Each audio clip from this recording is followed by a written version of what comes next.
G'day, guys. Welcome to another episode of Keats Pod. I have a special guest with me to do an AFL mid-season review. Now, we are a bit past the mid-season, but I really wanted to go back and forth with someone this episode. And my special cousin here, Brendan White, he was available around this time to do it. So anyway, guys, welcome, Brendan. This is your first pod, mate. And I'm very thankful you've decided to help me with this AFL mid-season review, mate. No stress, mate. Whenever I've got the spare time, happy to help you out, Ryan. Yeah, good on you, mate. So what we'll do, mate, is we'll keep it pretty simple. I've got alphabetical order each club, just what we like about them, what we don't like about them, and we were surprised with how they're going. So that's how simple we're going to keep it. Then we're going to talk about some individuals, like we're going to speak about who we think is looking to win Brownlow, AFL MVP, common medal, and most improved player. So it's going to be a pretty simple pod, guys. We'll be back and forth with some interesting things to say, and people are going to agree, people aren't, but that's the beauty about a podcast. So anyway, Brendan, we'll start with the Adelaide Crows, mate. So they're doing well. They're third on the ladder. So what do you like about them at the moment? Yeah, so obviously I watched them on Sunday being a D supporter. Obviously their forward line with the three big guys up there. I was surprised how May went on Phil Thorpe on the weekend. He's a huge human being. And then Texas Tex and Fogarty's up and coming. You know, he's a big solid individual as well. So they got the three key forwards, and then they got Isaac Rankin, who's obviously pretty dangerous on the weekend. And then really they've just got a good mix. I think they're pretty sort of, other than Jordan Dawson, I think they're pretty even through their midfield. I think they've done pretty well bringing in free agents and not going too crazy with their salary cap space. So like they're looking at bringing in Sam Draper possibly as well. So I think their list management, they've done it really well. They've built their list really nicely over the last few years, and they've done a great job with the Peatling and Neil Bulling and coming in this year. That's good, Brendan. So I'm pretty similar to you, mate. Riley Thilthorpe, I'm a massive fan of the guy. In my AFL predictions pod, I believe Riley Thilthorpe, if there's a guy that's going to be the next Fraser Garrett, I reckon it could be Riley. He's still young, but he's built like a colossus. I think he's 6'6", Brendan, or 6'5". He's a massive guy. Yeah, and he's around the 200 centimeter mark, but you'd have to be 110 kilos, absolutely. Yeah, so he's a youngish bloke still. He's only 23. He looks older with his big beard. He's actually kicked 33 goals this year and 22 behind, so that's pretty decent. There's about 6 home and away games left, and then Adelaide look to play finals. So Riley Thilthorpe could very well kick 50 this season if he stays fit. Tex Walker's been very serviceable. And Darcy Fogarty, just beautiful set shot of goal, Brendan. I reckon any coach in the AFL that wants at least one player to kick a goal for them, if they had this particular guy, is Darcy Fogarty. His set shots, they're just beautiful. You just know when he's going back to kick him, it's going to go through. So, yeah, their forward line's immaculate. Jordan Dawson is playing all Australian caliber footy. Rochelle plays a bit of mid. He goes all right as well. So is Ben Keys. He can help out. But in my opinion, they are looking for another gun midfielder or two to play alongside Jordan Dawson I think it'd be their key backs is where they probably want to strengthen. I wouldn't be surprised actually. Maybe they came for like a Harry Petty again at the end of this year as a fullback, not as a forward, obviously. But having said that, Brisbane, Collingwood, their forwards, you're not known for their really strong forward line. So they might get away with being weaker the back end with Keane and Butts and those guys, but they probably haven't got any really notable key defenders. That's probably their only real weakness. Otherwise, they look like their midfield mix is pretty good. I like the looks of Peatling. He's very agile, warrior sort of character, tough to tackle. And they've got their inside balls and so they've definitely probably been a bit of a surprise how well it's gone this year, but I wasn't surprised when they brought in those three that they'd be playing finals. Another thing I want to say is Matthew Nicks. I think this is his 5th or 6th season coaching the club, and it appears to be that they're going to play finals, and it's going to be the first time he's coaching Adelaide in a final series where they're going. So a lot has to go wrong for them not to play finals, but it looks like they're going to play. So I've got another thing I like is Matthew Nicks coaching this year. It just highlights same with like Uze starting at Richmond this year. Mm, You've got to give blokes continuity. It takes 4 or 5, 6 years. Um, so you just got to be patient sometimes with coaches with these young teams, yeah. rebuilding teams. Just quickly before we move on to Carlton, so I'm of the opinion they still need another gun mid because I'm just big on your games are really won in the midfield, in my opinion. So yes, you do need strength both forward and back, but um, look, so many great sides. They've had the ones that have won premierships have had great midfielders. We'll elaborate more on that as we speak about teams. But another thing before we go to Carlton, yes, I'm actually surprised with how Adelaide's going. I didn't think they'd play finals this year. I didn't think Matthew Nicks would coach the rest of the year, but I was proven wrong, which is good. It's good to see unpredicted things that happen in the footy season. So it gets boring when everything's predictable, and yeah, it's good to see surprises. Actually, sorry, mate, we've got Brisbane now, so they're currently second. So, Brendan, are you surprised? Like, what do you like about Brisbane? Well, then again, Brisbane are probably the polar opposite to what we were just saying about Adelaide. Adelaide is that they've got they probably struggle a little bit up forward, but they've got super strong midfield depth. So you bring in the Ashcroft boys and to add to the rest of the boys they got there in the middle. They got Big O as a ruckman. He's serviceable. They got some pretty strong, reliable defenders down back as well. So it's just obviously Joey stepping away is a massive loss for them. I don't think they can win it without Joey. It's a lot for Logan Morris as a young key forward. He's only about 191. Hipwood hasn't stepped up. I think Brisbane could potentially, if they don't land a key forward, I think they'll be in a good position to get Oscar Allen at the end of this year, but he looks pretty cooked as well. But, they're a bit reminiscent of Melbourne 21, I reckon, in that, Melbourne looked like they were set for a dynasty and they're on their way, midway through 2022. But just without a key forward and without real reliable key forwards, it's fallen away for us. So that's probably where I see Brisbane at the moment. Definitely right up there. Super strong midfield depth. It's just going to be if they can get the score on the board.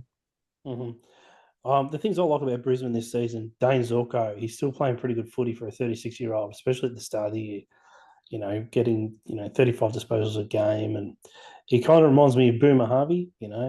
The older he got, he still played really good footy. So that's one thing I like about Brisbane still. In my opinion, they're one of 3 teams I think they can win the premiership. It is tough without Joe Danaher, but they do play good team footy, and just the way they beat Geelong last year. I can't remember if Joe Danaher did play a great game in that game. I'll have to go back, but geez, they were good. I went to that game. I think that their strength with them though is obviously their ground balls now. Inside 50 ground balls. Like when Melbourne played them a little while ago, you just see Melbourne trying to get numbers back.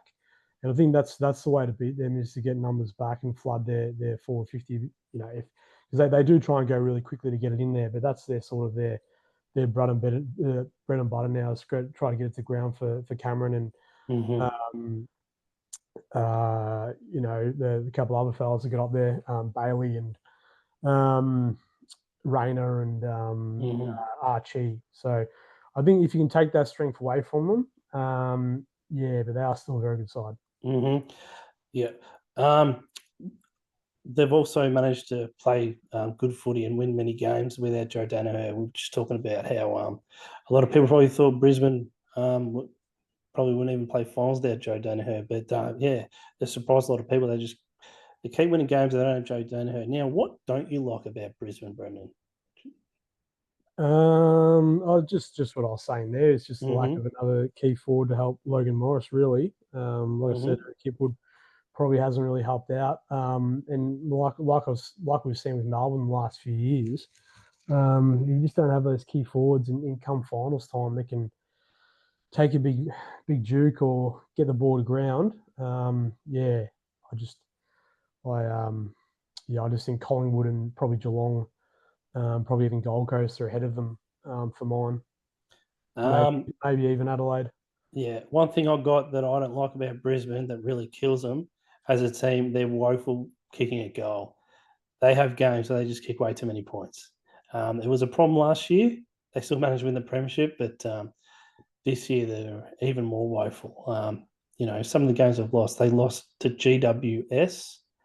They had a lead against them a few rounds ago, and they should have beaten them. They just kept getting points after points after points after points. They had way more scoring shots, but yeah, look, it's very frustrating. Being a team, yeah, that probably comes down to a little bit if you don't have those key forwards that can take the marks or bring the ball to ground, front and center, 15, 20 meters out directly in front.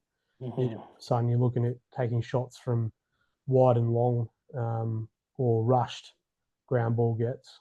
Mm-hmm. So, are you surprised how the Brisbane are doing as well as they are? Oh, not at all. Like I was saying, I reckon definitely on the back of last year, they were sort of looking like they could be the next dynasty team.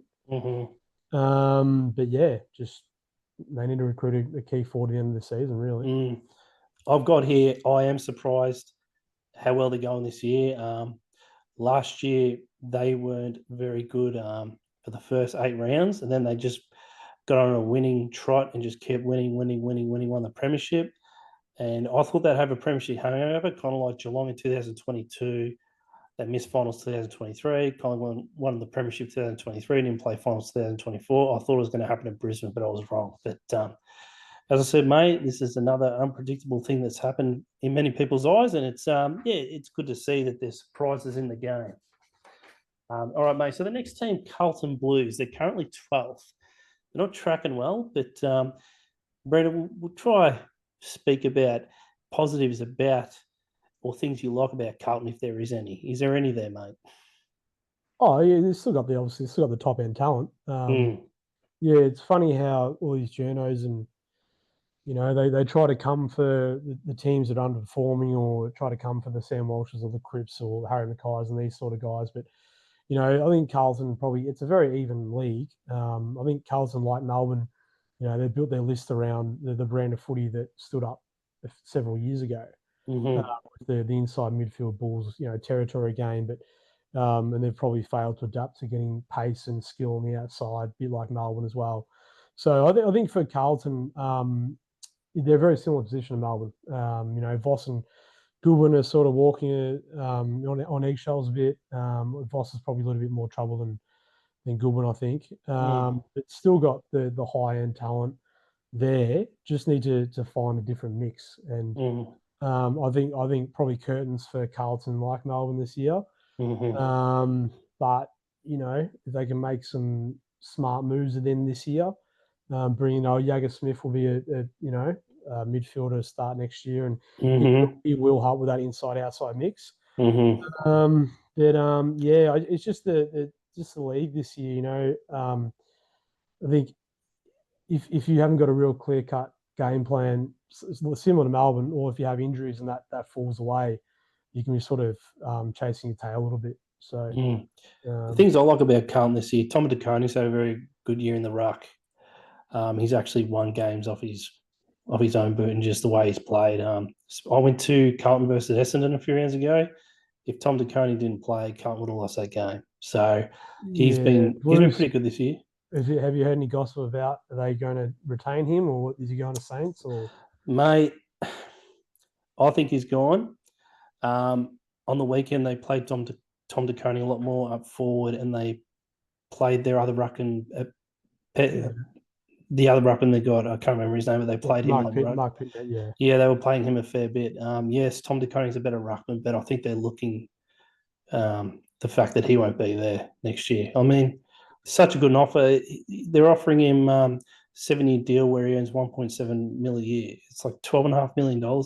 It is such a good deal. Carlton's best deal was $1.1 million per year over 7 years, which is also a very good deal. But I mean, the St Kilda deal's way better. They're about on par.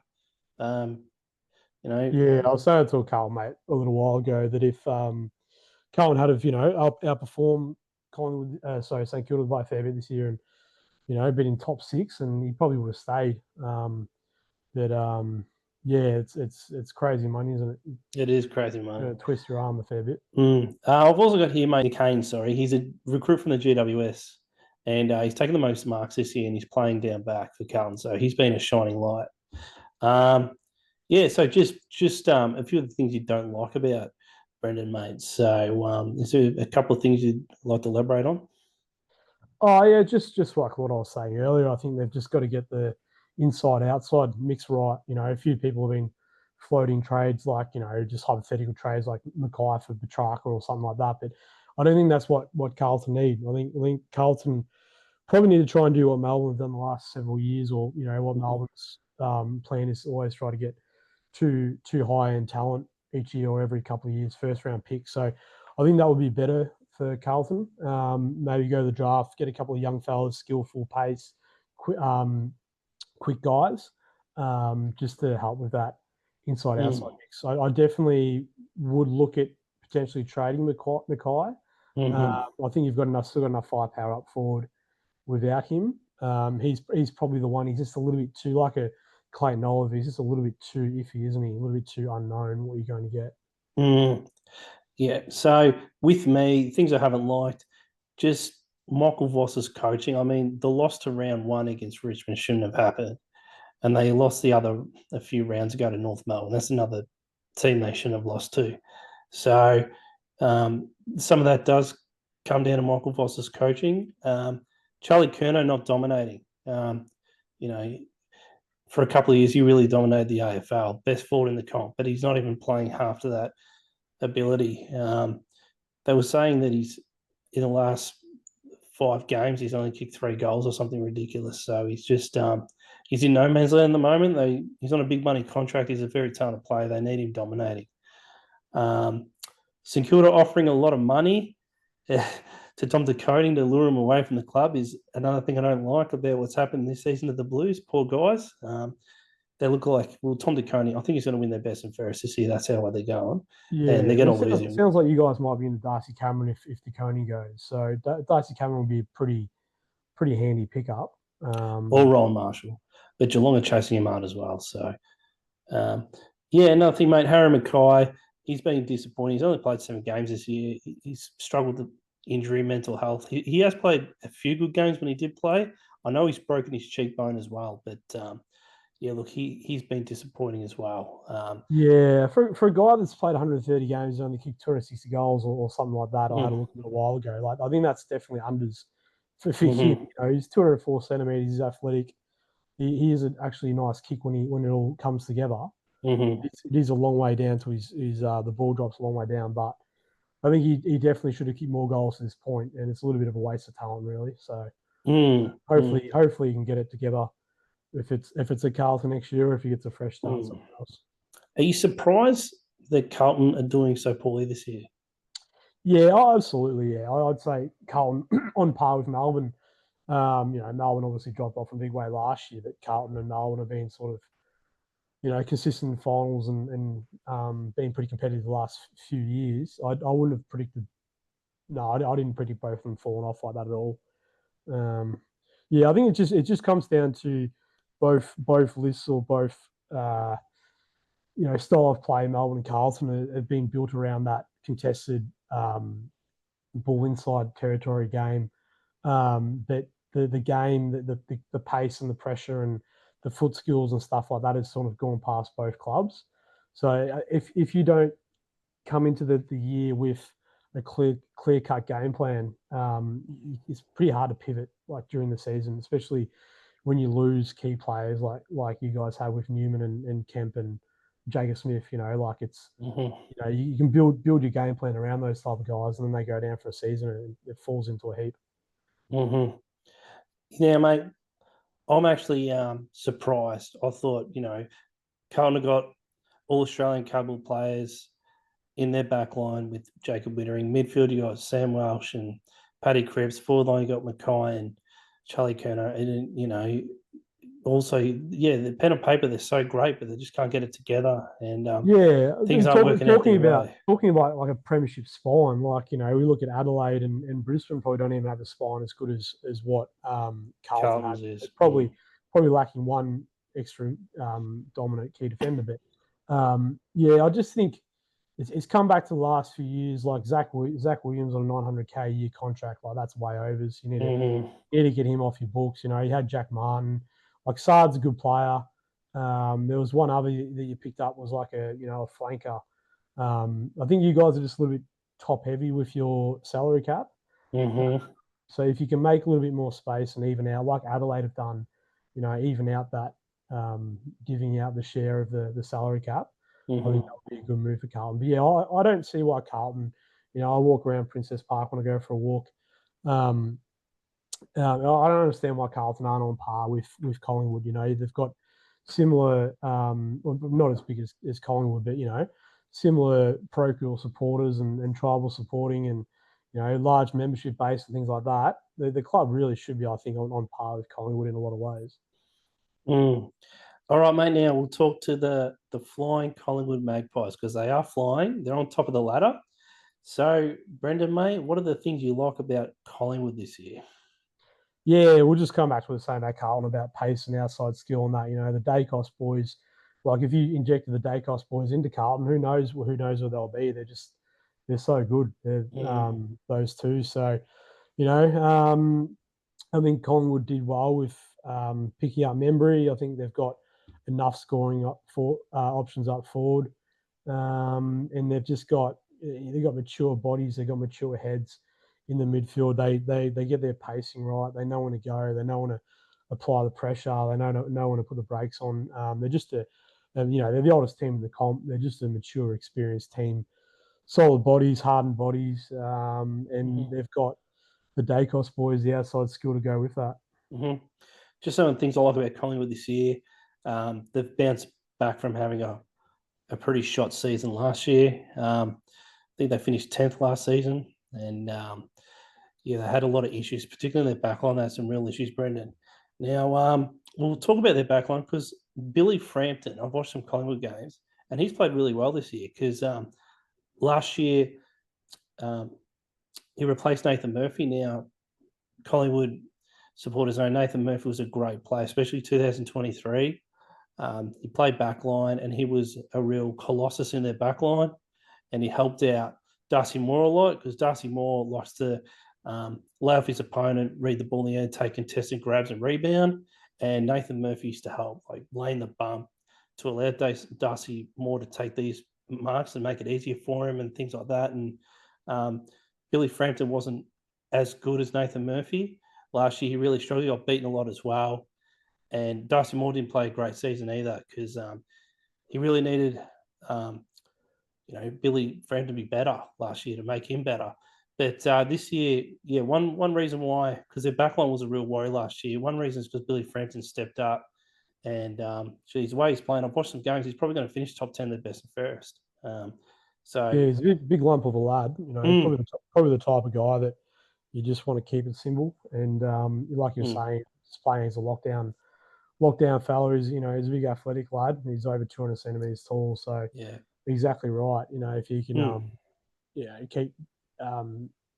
keep the key forwards busy, so Moore and Howe can intercept Mark. That's exactly the role they want him to play. Keep it simple. I've got also Nick Dacos playing very good footy this year. It's going to be close between him and Bailey Smith for Brownlow, but we'll talk about that later. But Nick Dacos, to me, I think he's going to win it. But we'll talk about that later. He's playing real good footy. And Jamie Elliott killing it this year with his goal kicking. He has kicked 41 goals and 19 points this season. He's been really clutch in games. And look, he's a guy that gets injured a lot. But this year, I don't think he has been injured, or maybe he's missed one game. But he's been really, really good, Jamie Elliott. And I reckon he's definitely that type of character would thrive on the large crowds of Collingwood. Would he be as good a player at another club? I'm not sure, because he's just the type of guy that I think he really thrives on that environment, and he's pretty strong psychologically with his goal kicking, and he converts, and he's a tough matchup. He can mark in the air and get it done on the ground as well. Is there anything that you don't like about Collingwood at the moment? No, I think they're pretty well rounded. I think they haven't got real strong notable key forwards in Myercheck and McStay and Membry, but the service of those guys get, all they have to do is finish off the silver service. That's all they really have to do. So as long as you've got enough guys up there that are competing and presenting, I think they're premiership favourites. The only negative I could say about Collingwood at the moment is They've peaked potentially. They've peaked too early as a team. Sydney Swans, they won like 10 or 11 games in a row, and then after that they played some horrible games. They still played finals, but yeah, look, sometimes teams they peak, they play really good footy for like 3/4 of the year, and then they tend to lose a few games in a row. But look, I could be wrong. There's 6 home and away games left. They could just keep winning. So Yeah, they've got a tough Friday one. They're playing Gold Coast up there as up well. there. Yeah. It's a tough game. I've actually tipped Gold Coast. They're a fortress up there, and Collingwood are due for a loss. But it's going to be. I'll actually watch that game, and that'll be a good one. I think they've got a pretty good coach in McRae, though. I think McRae is pretty well across everything. You know, even when they went west a little while ago against Freo, I think it was, and they still got the win. You know, they rested a few key players, and Mm-hmm. they still got to go to come back, don't they? So they've just got a lot of good players. Hollywood. Mm-hmm. Are you surprised with how well they're going this year? Nah, no, not at all. No, they're a strong club. Yeah. You know, strong club off field, got great facilities. They're a club that everyone wants to play for. They're becoming like a Geelong, and that they're being becoming a destination club for free agents. You know, so yeah, no, not at all. For me, I am surprised with how well they're going. I didn't think they'd finish in the eight. I didn't think they'd be absolutely dominating. I was worried about their back line. They were far too easy to score against last year. Yeah, they got some big scores kicked against them last season, and I didn't think it was going to change too much, but I was wrong there. So, anyway, guys, Collingwood are flying, and now we're going to speak about Essendon Bombers. They're currently 13th. So, is there anything you like about Essendon Bombers this year, Brendan? It's probably a bit hard to make judgment on Essendon. I mean, obviously Nate Caddy and Isaac Kako are exciting. They've still got some good players, Nick Martin and those type of guys. But yeah, it's probably pretty hard to make judgment about them at the moment. They've been pretty unfortunate with their injuries. Yeah, I mean they've blooded a lot of blokes, so they've given a lot of guys opportunity. Seems like they do have some talented young guys coming up through the VFL. So yeah, it's probably pretty hard to pass judgment on them at the moment. Some of the things I like about Essendon is Darcy Parish has returned to play some games. He is a gun player. It's just a shame last few years he hasn't played much footy. He's actually injured again, unfortunately. But I went when Essendon played Carlton. I went to the game, and he played a really good game. He was like their best player. So it was good to see him back, even though he got himself injured again. Nick Martin killing it. He could be winning their best and fairest, either him or Zach Merritt. I'd say Brad Scott's coaching. Durham as well is a good player. Yeah, Brad Scott's coaching. Yeah, there's been games where they've just had so many injuries, but they've just played different blokes that don't have a lot of AFL experience, and they've been very competitive. I mean, the Carlton game, Carlton won by a goal, and they just had a lot of guys inexperienced. And if they played a better first quarter that game, they could have won. And there was another game, they played Brisbane up in Brisbane, and they gave them a shock up there. They were winning for most of the game, and I think Brisbane ended up just getting a win by 10 points or something. But yeah, so going through just some of the injuries, mate, like Jordan Ridley, he's a best and fairest winner, and he hasn't played any games this year. Sam Draper, he's good, but he tore his Achilles, and he tore it round 3 or round 4. He's out for the year. Darcy Parish played 3 games of the year. He was looking promising in those games, and now he's just injured again. So, yeah, I'm going to say Brad Scott's coaching for what he had. I've liked it. So, yeah, they looked all right earlier in the year. Absolutely. That game they played against Port Adelaide when they came from nowhere with that Al Saad bloke earlier in the year. But yeah, it's hard to pass judgment on them. I mean, there's a little bit of, I was reading a little bit today that, you know, some of the players are unhappy with all the soft tissue injuries. So obviously they've got to sort something out there because they have got really good facilities and great facilities and stuff like that at Tullamarine. So, yeah, like a Kyle Langford could be a watch apparently. So, yeah. Yeah. So, look, just a few things I've got listed here that I don't like about Essendon this season. They don't look like they're going to win more games than last season. Last season, they won 11 games. 2 meter Peter, he hasn't been able to come back and play to that 2022 form when he kicked 50-odd goals. He's missed a few games, but they just need a lot more out of him. You know, one-on-one, you get the ball quick to him. No defender should be able to beat him because he gets his broomsticks up. the defenders are going to hit him in the arm and give away free kicks. But it's just a shame he's not dominating, because he's one reason why if you had Peter, 2 meter Peter kicking you 2 or 3 goals a game, or 2 goals a game, it's really going to help you win games. But he just hasn't been able to do it for years, and he is capable of doing it. Yeah, he was out of favour last year, so maybe he's lost his confidence. Maybe they made a mistake of not playing him last year, because he's definitely one that I would have liked Melbourne to inquire about. That second or third tall plays a backup ruckman as well. Even the plays a key focal point. Yeah, but obviously they're sticking with the young fellas, Harrison Jones and Caddy. So they do have some good young fellas coming through. Durham's a good player, but they've also got a few, looks like first round busts as well. They didn't draft very well. They've been unfortunate through COVID years.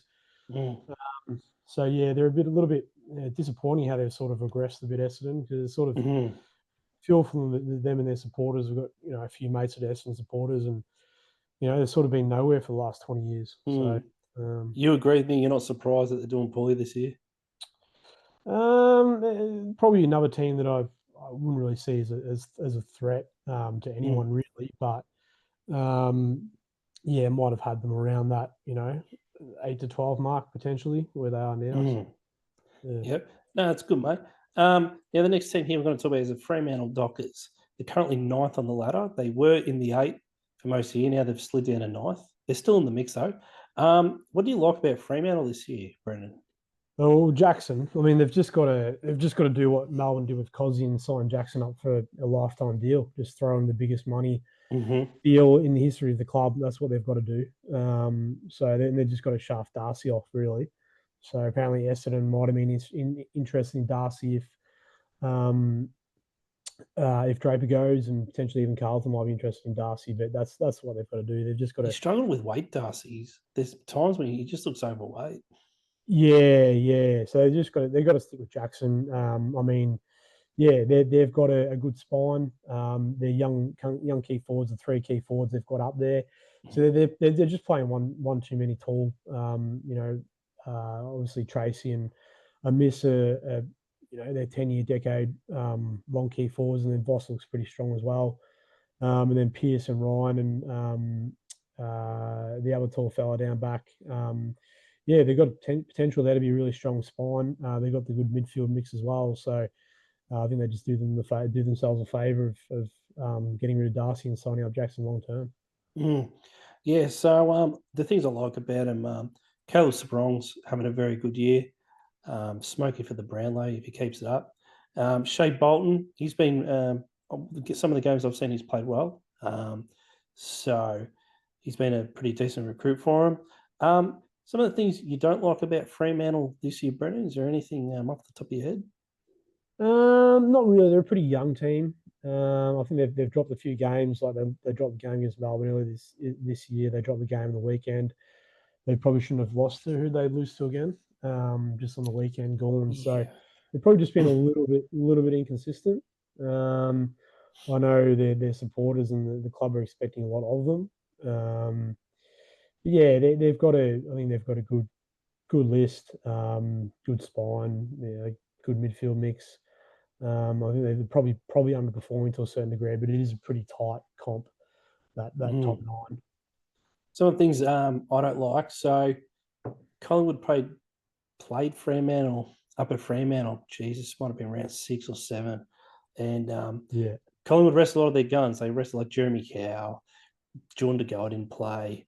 Maybe even Josh Dacos didn't. I think he did play, but quite a few of the better players didn't play. And Fremantle had 62 inside 50s, and Collingwood had 34 inside 50s, and Collingwood still won that game. It was a joke. And Fremantle just kept going forward, but they just kept kicking it to Collingwood players. It was a schmozzle, that game. So that was pretty disappointing.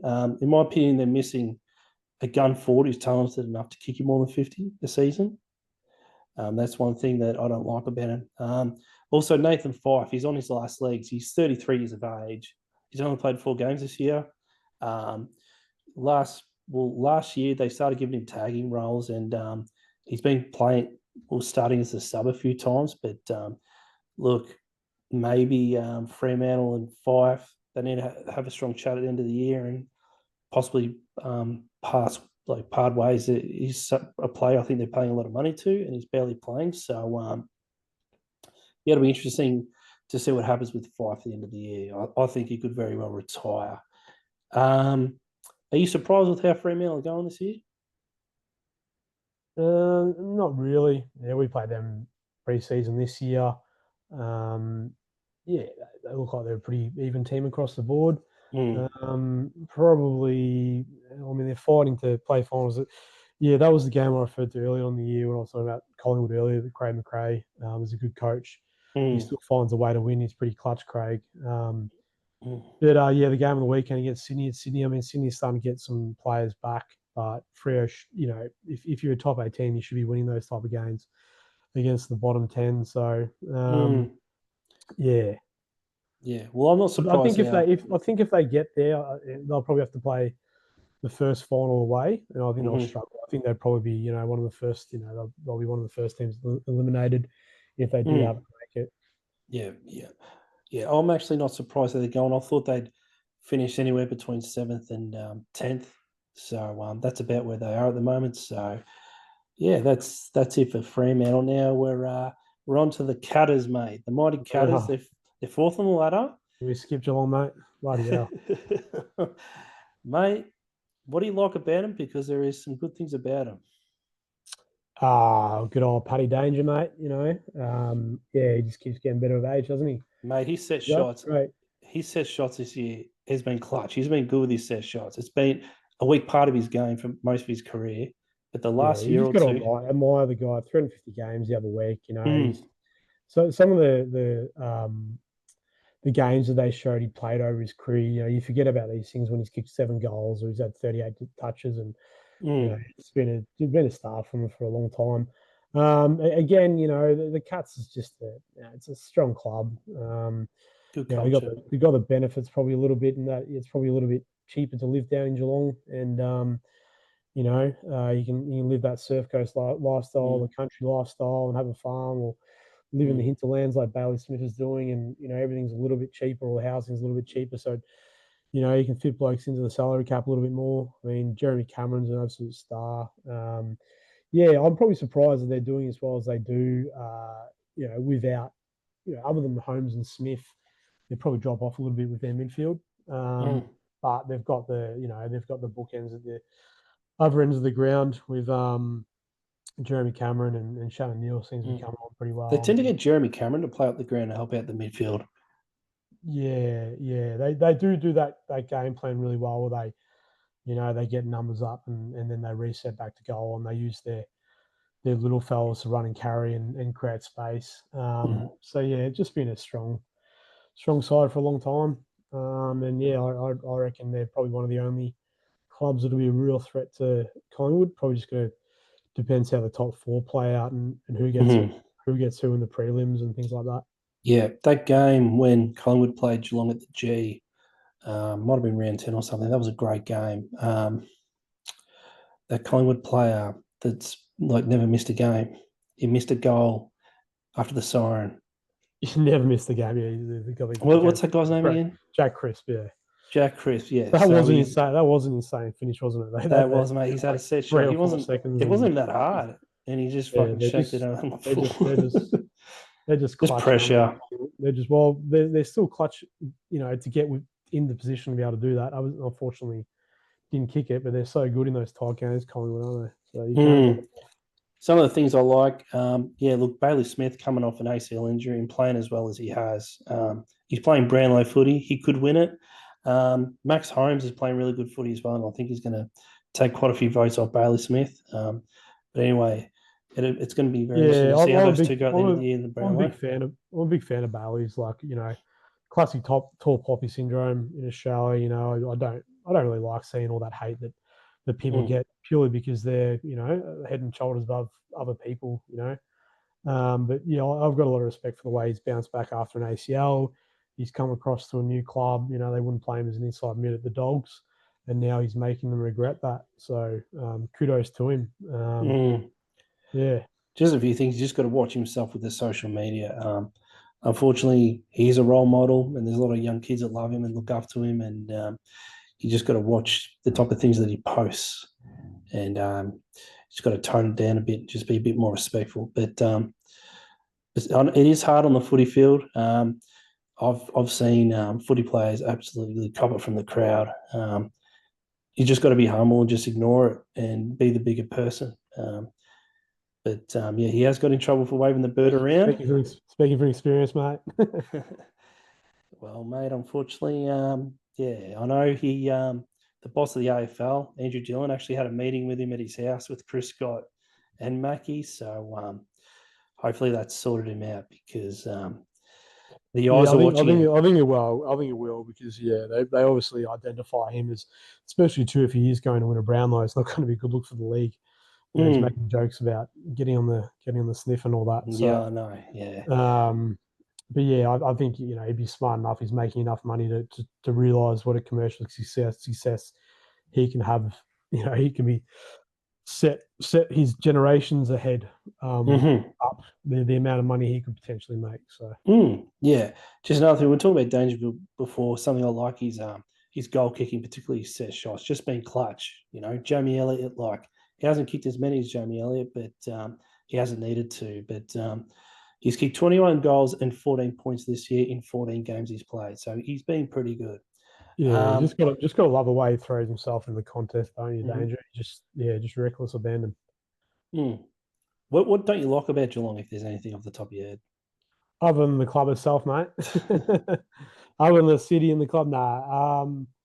As a team, there's not too much to dislike. They probably need another inside mid, and they'll be in the market for maybe a Clayton Oliver or a James Warple then this year. Or Zach Merritt. Yeah, if they don't win this year, I reckon if they could get another inside mid next year, they'll be a really good chance next year. I've got here Reece Stanley. Surely he's on his last legs. A Ruckman as well. Yeah, a Ruckman. Look, he has copped a lot, Reece Stanley. They won a premiership with him. He's had a pretty solid career at Geelong. He can, besides ruck, he can take a grab and go back and kick a goal.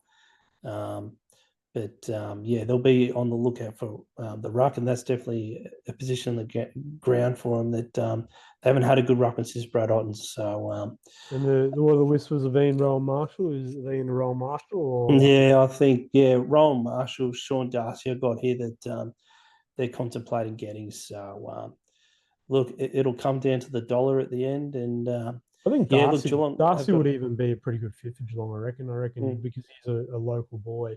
Localish boy, I reckon he'd want to get himself fit. I reckon that'd be pretty hard on him to get himself fit. I reckon definitely Darcy have him on a program. I reckon he could be a pretty good fit for Geelong. I heard at AFL clubs they're not allowed to do the fat pinch test anymore. Have you heard that? Yeah, I've heard that. Yeah, mate, if they did it to Sean Darcy, he's fucked. Yeah, I do think on the other note though too is I think those unhealthy standards are not good for drug use and things like that as well. The boys, they're too worried about going out having a few beers after the game on Friday or Saturday night because they're getting pinch tested on Monday. So I think a lot of that has come down to trying to set healthier role models as well. Yeah. And you're not surprised with how well Geelong are going this year? Nah, not at all. Stuff there, Me neither, mate. Can't wait for them to drop off. Now, mate, we've got here the Gold Coast Suns. They're currently 7th. They're doing pretty well. They're probably doing the best they've ever been since they've been in the comp. What are the things you like about Gold Coast? Again, like I've been saying all night, really, is you look at a team and you look at the spine, don't you? You look at have you got the key figures? Every sort of year, it's rarely that a team will win a premiership without dominant fullback, centre half back, ruck, centre half forward, and full forward, and then the midfield, and then the little fellas on the outside around them. And Gold Coast have sort of got that. They've got Jared Witts and they've got the midfielders. Noah Anderson's a gun. Obviously a gun. Tim Miller's a gun. And they've got Ben King up forward. They've got Jed Walter. And then down back, they've got Mac Andrew, who Melbourne unfortunately missed out on because they changed the rules on this. So, how did Melbourne miss out on him? Oh, because the Dogs got Jamara, pick 1. They changed the rules of the next gen academies that you couldn't match a bid for the top 20 picks, I think it was, or the first round, or something like that. And Mac Andrew was in our academy, So we would have been able to match a bid on him. And the pick that we had, I think that was after we used it on Van Ruin. So it was the year after the premiership, and we had pick 19. So we would have been able to use pick 19 to get Mac Andrew, who went pick 5 to Gold Coast. But instead we got Van Ruin, who's been okay, but there's no Mac Andrew. Some of the things I like about Gold Coast this year, they look like playing finals for the first time in club history. Mac Andrews and his in-your-face attitude in the back line. He's a gun. Yeah. Noah Anderson and Matt Rowell have been really good 1-2 punch in the midfield. And Damien Hardwick's coaching. So, look, he had them strong at home, and when they played the Northern Territory, they were very good, but they just couldn't play away and win games. But now it's changing around. Not only are they a fortress at home and at the Northern Territory, they're starting to win games away. So I've got to give Dimmer's coaching. He's got them another level. So I don't think they'll win I don't think they're in the mix for the premiership this year, but next year or the year after, they're right up there, I think. Gold Coast. I think they could be smoky, maybe a GWS 2019 style. I think if they got there, I think they might get blown away. But I do like how Rao is staying put, and I hate all this whole it's almost like a Premier League. It's not a parity league. Collingwood supporters are saying, "Oh, we're going to get Ben King next year, and we're going to get Matt Reel next year, and all this." And so I'm kind of glad that got shut down because you don't want to just see that, do you? These expansion teams and Victorian boys just getting cherry picked by Collingwood and thinking they can get whoever they want. So it's good that the Gold Coast should be relevant for the next few years with those boys in the midfield. Yeah. So I just got here what I don't like about Gold Coast, just the fact I don't think they'll be in the mix for the premiership this year. I said that before. Are you surprised with how they're going this year, Brendan, the Gold Coast Suns? Yeah, I mean, I probably didn't think they were going to be top 4 team. I know they've got a game in hand at the moment, but I think they will finish top 4. I definitely thought they could be the finals team. I'm hoping they at least play finals because then Melbourne will likely get Jeff White's son. Because if they don't play finals, they can pick up all of their academy players. But if they do play finals, they can only pick up 2. So apparently Kalani's a little bit down the list a bit. So hopefully we can get Jeff White's son Kalani. But no, especially Rioli and Noble have been astute pickups. Halfback flank is really important in the modern game. They're pretty well rounded. Like I said, they've got the spine. Jed Walter needs to come on a little bit. They probably need to try and hold on to Ben King. They need to try and hold on to Ben King. But they've got the ingredients there. Yeah, so I'm actually not surprised this season. I thought they'd be better this season, and Damiho's doing a good job. So we'll go to the Giants now, mate. They're currently 8th on the ladder. Just off the top of your head, what do you like about the Giants this year? Uncle Toby, Uncle Toby. If there's one player I could pick from another club, I'd just about take Toby, to be honest. He's just super reliable. He's super clutch, He's a bit like a Jamie Elliott or a Patrick Dangerfield up forward in that he pops up and kicks clutch goals. The GWS is probably one team I don't watch as much. I mean, they've still got it's still a pretty well-rounded team. Cabin up forward, Hogan's still doing the business, and then they've still obviously got a lot of high draft picks and a lot of classy midfielders as well. Finn Callahan and good off the back flank, and they're still a relevant team. I don't think they'll be super relevant deep into finals, but they're still a strong club, still a strong team.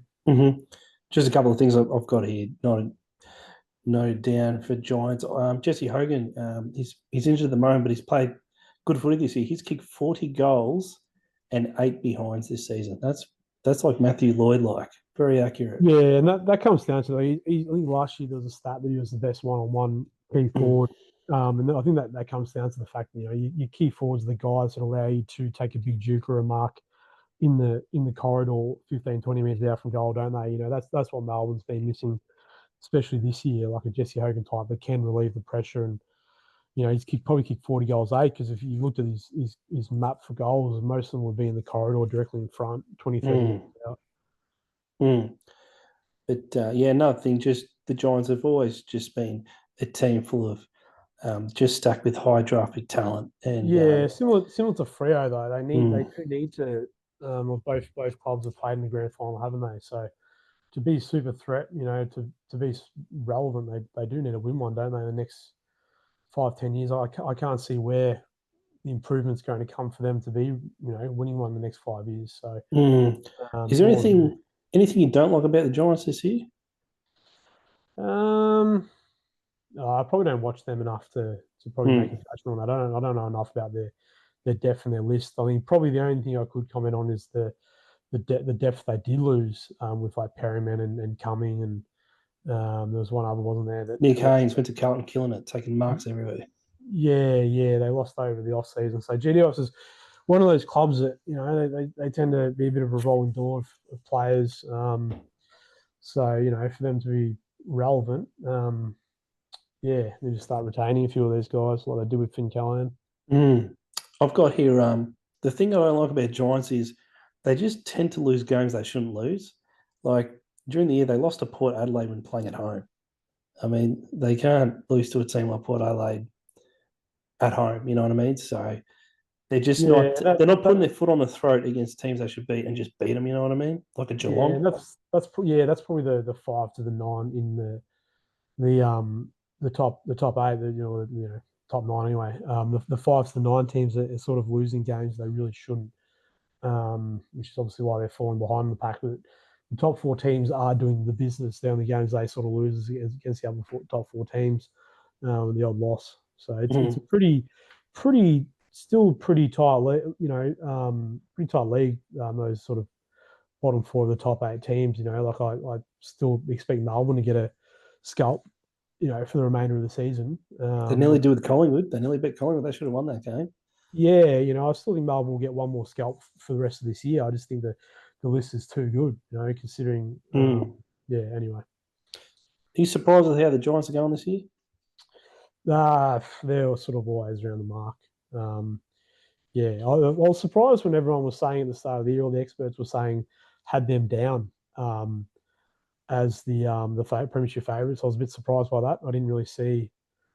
Yeah, I didn't really understand that, and it's probably come to fruition a bit. Mm. Yeah, I'm not surprised how they're going. I knew they'd be a pretty decent team, and they look to play finals. I actually had them finishing. I did a AFL pod. I don't know if you heard predictions at the start of the year. I actually had Giants finishing third. I thought they'd be better than what they're doing now, but a lot can happen in 6 rounds. They win the next Mm. 6 games.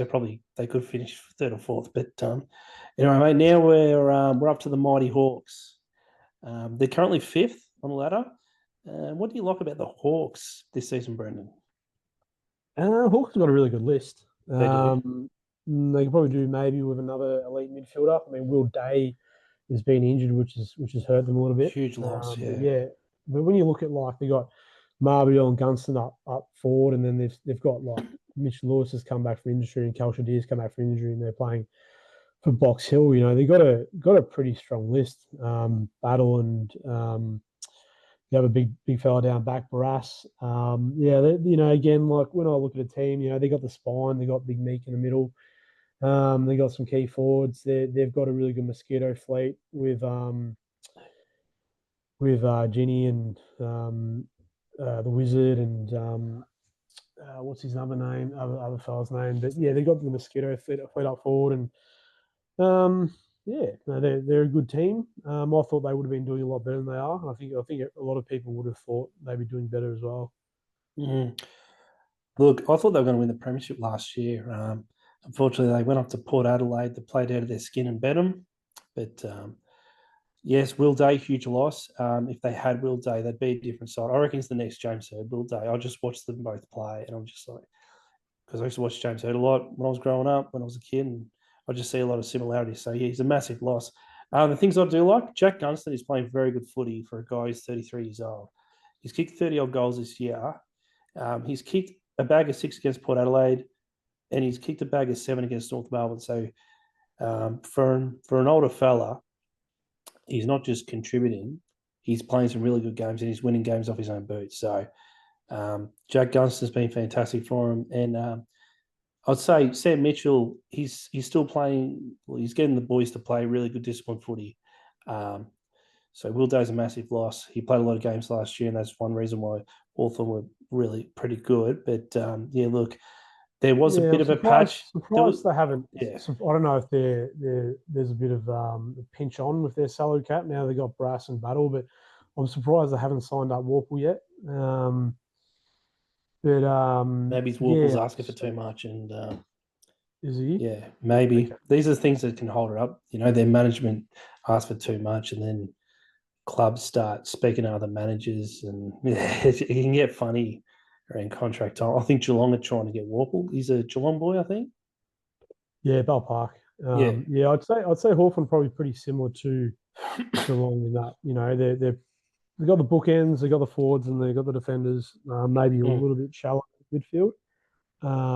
But again, depending, how that top four finishes up and who plays who. I don't think they make it to the grand final. They can be another prelim maybe. They mm. made the prelim last year, didn't they? Depends if they get Will Day back. If they get Will Day back and he's fit and firing, but I don't think so because he had a bad foot injury. So and Mm. he's young, so they might not rush him and worry about him next season. But if a miracle happens, they get Will Day fit and firing for finals. Anything could happen, mate, because that guy's clutch. Um, Yeah. yeah. So just a few of the things you've elaborated, but just a bit more on what you don't like about Hawthorn this year. It's probably hard to gauge because everyone's probably sort of judging them against the momentum they had last year when they caught Mm, fire. Second half of last season. So it's probably a bit of an unfair comparison. You think you'd bring in Battle and Brass, and mm, they were their two weaknesses. They didn't really have the key defenders last year. So again, like I said, though, it is pretty hard at the top. They're all pretty close. Even the mm. doggies are really impressive. We'll get to talk about them in a minute. Yeah. Just a few of the things that I've got here that I don't like about Hawks this year. Will Day looks like he might not be playing for the rest of the season.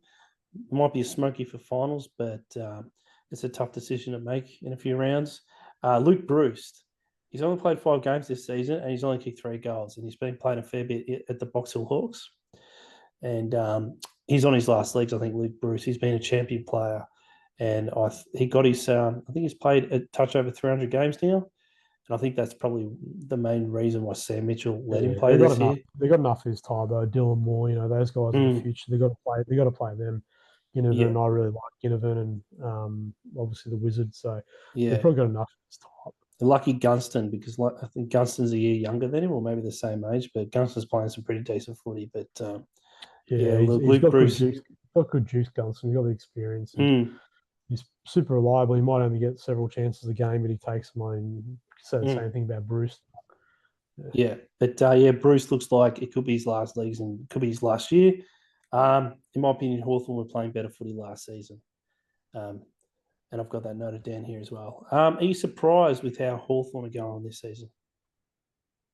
Um, I mean, they've probably been swallowed up a little bit by Adelaide and Gold Coast.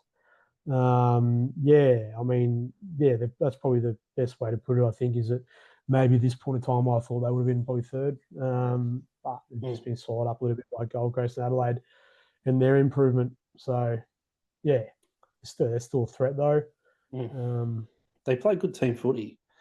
Um, last season, especially, they were moving the ball from one end to the other like no other team. They were playing beautiful footy last season. Just a few things. I'm actually surprised. I thought they'd be on the top of the ladder by now. I spoke about this in my predictions pod episode of the AFL season, and they're not doing poorly. They're still in the eight, but they're not dominating as much as I thought. They played Collingwood, who are playing the best team of footy at the moment, in round 12, and they lost by 50 points. So it kind of just shows how far away they are from Collingwood.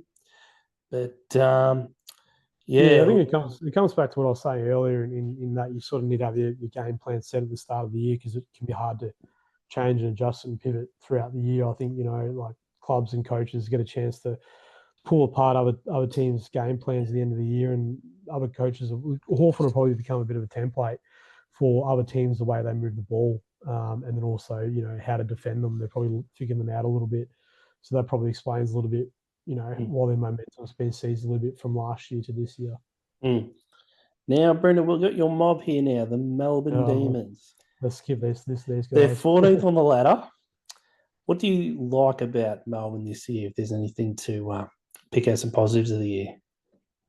Oh no, I'm still bullish on the D's. Obviously, Langford and Lindsay have been awesome. I mean, even though take away those first 5 games, we've been super competitive in games. I mean, statistically, we've been pretty good in games. We've been matching teams a lot in all sort of key areas. But we just don't have a key forward. We just don't have key forwards. So, Harry Petty's just not going to be a long term solution. I really like what Malcolm's done. Mm. Um, Other than that, though, I mean, Max Gorn's been great. I Yes. think the rest of the blokes have sort of just been going. Some of the guys that I thought I was pretty bullish about us bouncing back this year, but some of the guys that I thought would have kicked on, like Caleb Windsor and Van Ruin, and Judd McVee, and I mean they've been injured and they've had injuries like interrupted pre-seasons. They're sort of regressed a little bit. Trent Rivers has been disappointing, and then obviously the three guys in the midfield are Viney, Oliver, and Petrarca. I mean, Petrarca, you've got to admire the way he's come back, but they're just, for the money they're getting paid, they're just sort of they're not getting the business done. Yeah, so I agree with you, Max Gorn. I'll mention a few things I like about the D's this year. Max Gorn's been really good. Looks like he'll be All Australian ruckman again if he keeps it up. Um, Look, after a poor start, Collingwood have actually played some really good footy, and they were stiff to lose to Collingwood round 13. They lost to Collingwood by a point. They had more scoring shots, and just a few things. I remember Max Gorn did a fatal error at the end. He's kicked it straight to a Collingwood guy, and then Stephen May said something to him. He was Yeah, just rude to Stephen May. It didn't look good, but classic Stephen May. yeah. Just another thing, Melbourne, they bet Brisbane in Brisbane round 10 by 11 points. That's hard to do, and they did it. So, Yeah, um, I'm still, like I said, I'm still bullish on. But we need to get a key forward. Like, where do we get a mm, key forward from? There's not a heap of them around. Like Kyle Langford maybe, but he's been injury interrupted throughout his career. Mitch Lewis the same. He might mhm, be on the out off on. Harry Mackay maybe he'd probably be too expensive to get too iffy as well, especially with the iffy guys we've got on our list. So I just think with Melbourne, if we don't get key forwards or if Van Ruin doesn't really come on, which we're probably expecting too much of Van Ruin at the moment, it's just going to be more of the same. There's been games where we've had more inside 50s. We've had as many scoring shots or close to them. We're kicking 9 goals, 16, or we've just been wasteful going inside 50. So unless we can get a key forward, it's probably no point discussing it because it's just going to be more of the same. mm. So, in terms of a couple of things that you don't like about Melbourne, um, first, I'll tell you a few things that I've got here, mate. I've got, look, just forward line issues, not having a key forward. You've mentioned that before. Um, having a crack at someone like a Harry Mackay, that'd be really good. And, I think Melbourne could offer a good deal, a couple of good picks. And then, if Carlton offload Harry Mackay and Melbourne virtually pay 80% of the fee, maybe Carlton 20%. Depends how good the draft picks are. And because Carlton, I think they're right up to the brink on their salary cap, and to offload, it could very well be a win-win situation with that. So Yeah, that's an avenue they could go down to it help has their got a forward little line bit. issues. Yeah, it has got a little bit of Ben Brown about it, doesn't it? I mean, Ben Brown had that knee I think injury Harry Mackay last would be better than Ben. There's more. No, Harry Mackay had I'm more just, to his I'm game. just saying, I'm Mm, just saying in terms of like, there's a little bit of likeness about it in terms of Ben Brown coming across to Melbourne yeah, when he Ben had those Brown big wasn't that knee. good at Melbourne though. He was handy for a year, your premiership year. I think he was handy, but he was very good at North Melbourne. He played like 4 seasons in a row when he kicked more than 60 or 55. He was very good for like 4 or 5 seasons at North Melbourne. Then he went to D's, and he unfortunately he wasn't playing the same caliber footy. But in that premiership But year, I I think he think, kicked. I think, I think Harry Mackay is like they were saying on the footy the other night that he's pretty happy at Carlton. The same thing last year. There was some speculation. Sam McClure, speculated Mackay for Petrarca type trade, just because he wanted that to happen. But Mackay and his manager were pretty adamant to shut that down. So I don't think Mackay wants to be traded. I think Carlton will have to come to him and say, look, we're going to go in a different direction. But yeah, he's the one for mine too. That I'd rather we get him than a Luke Jackson. Even though Luke Jackson absolute gun, but we just need someone that can kick 40, 50 goals up forward. I can't see Jackson doing that. He's more of a pinch hitter up forward, and he wants to play more as a ruckman midfielder anyway. So Mackay is one I definitely, and yeah, I just. And then just the gap in where I reckon the boys can be and where they're at the moment. I mean, Clayton probably needs to lose a few kilos. Petrarca, you can understand, he's coming back off that pretty savage injury. Viney got 30 disposals on the weekend. Salem got 23, so those guys can still do it. But it's the guys like Rivers and McVee and Windsor and probably Tolstrip a little bit as well, who, probably don't know as much about Tolstrip, but where you would have hoped, Van Ruin especially, where you would have hoped these guys would be and where they are, it's sort of you got to ask questions. So I don't think Goodwin, they won't get rid of him this year. It's not going to happen. They'd have to pay him out for almost $1 million next year. So if Melbourne are in a similar position next year, we're bottom 4, bottom 5. Goodwin will be gone mid-year, I would say, and they would probably be looking at a full rebuild.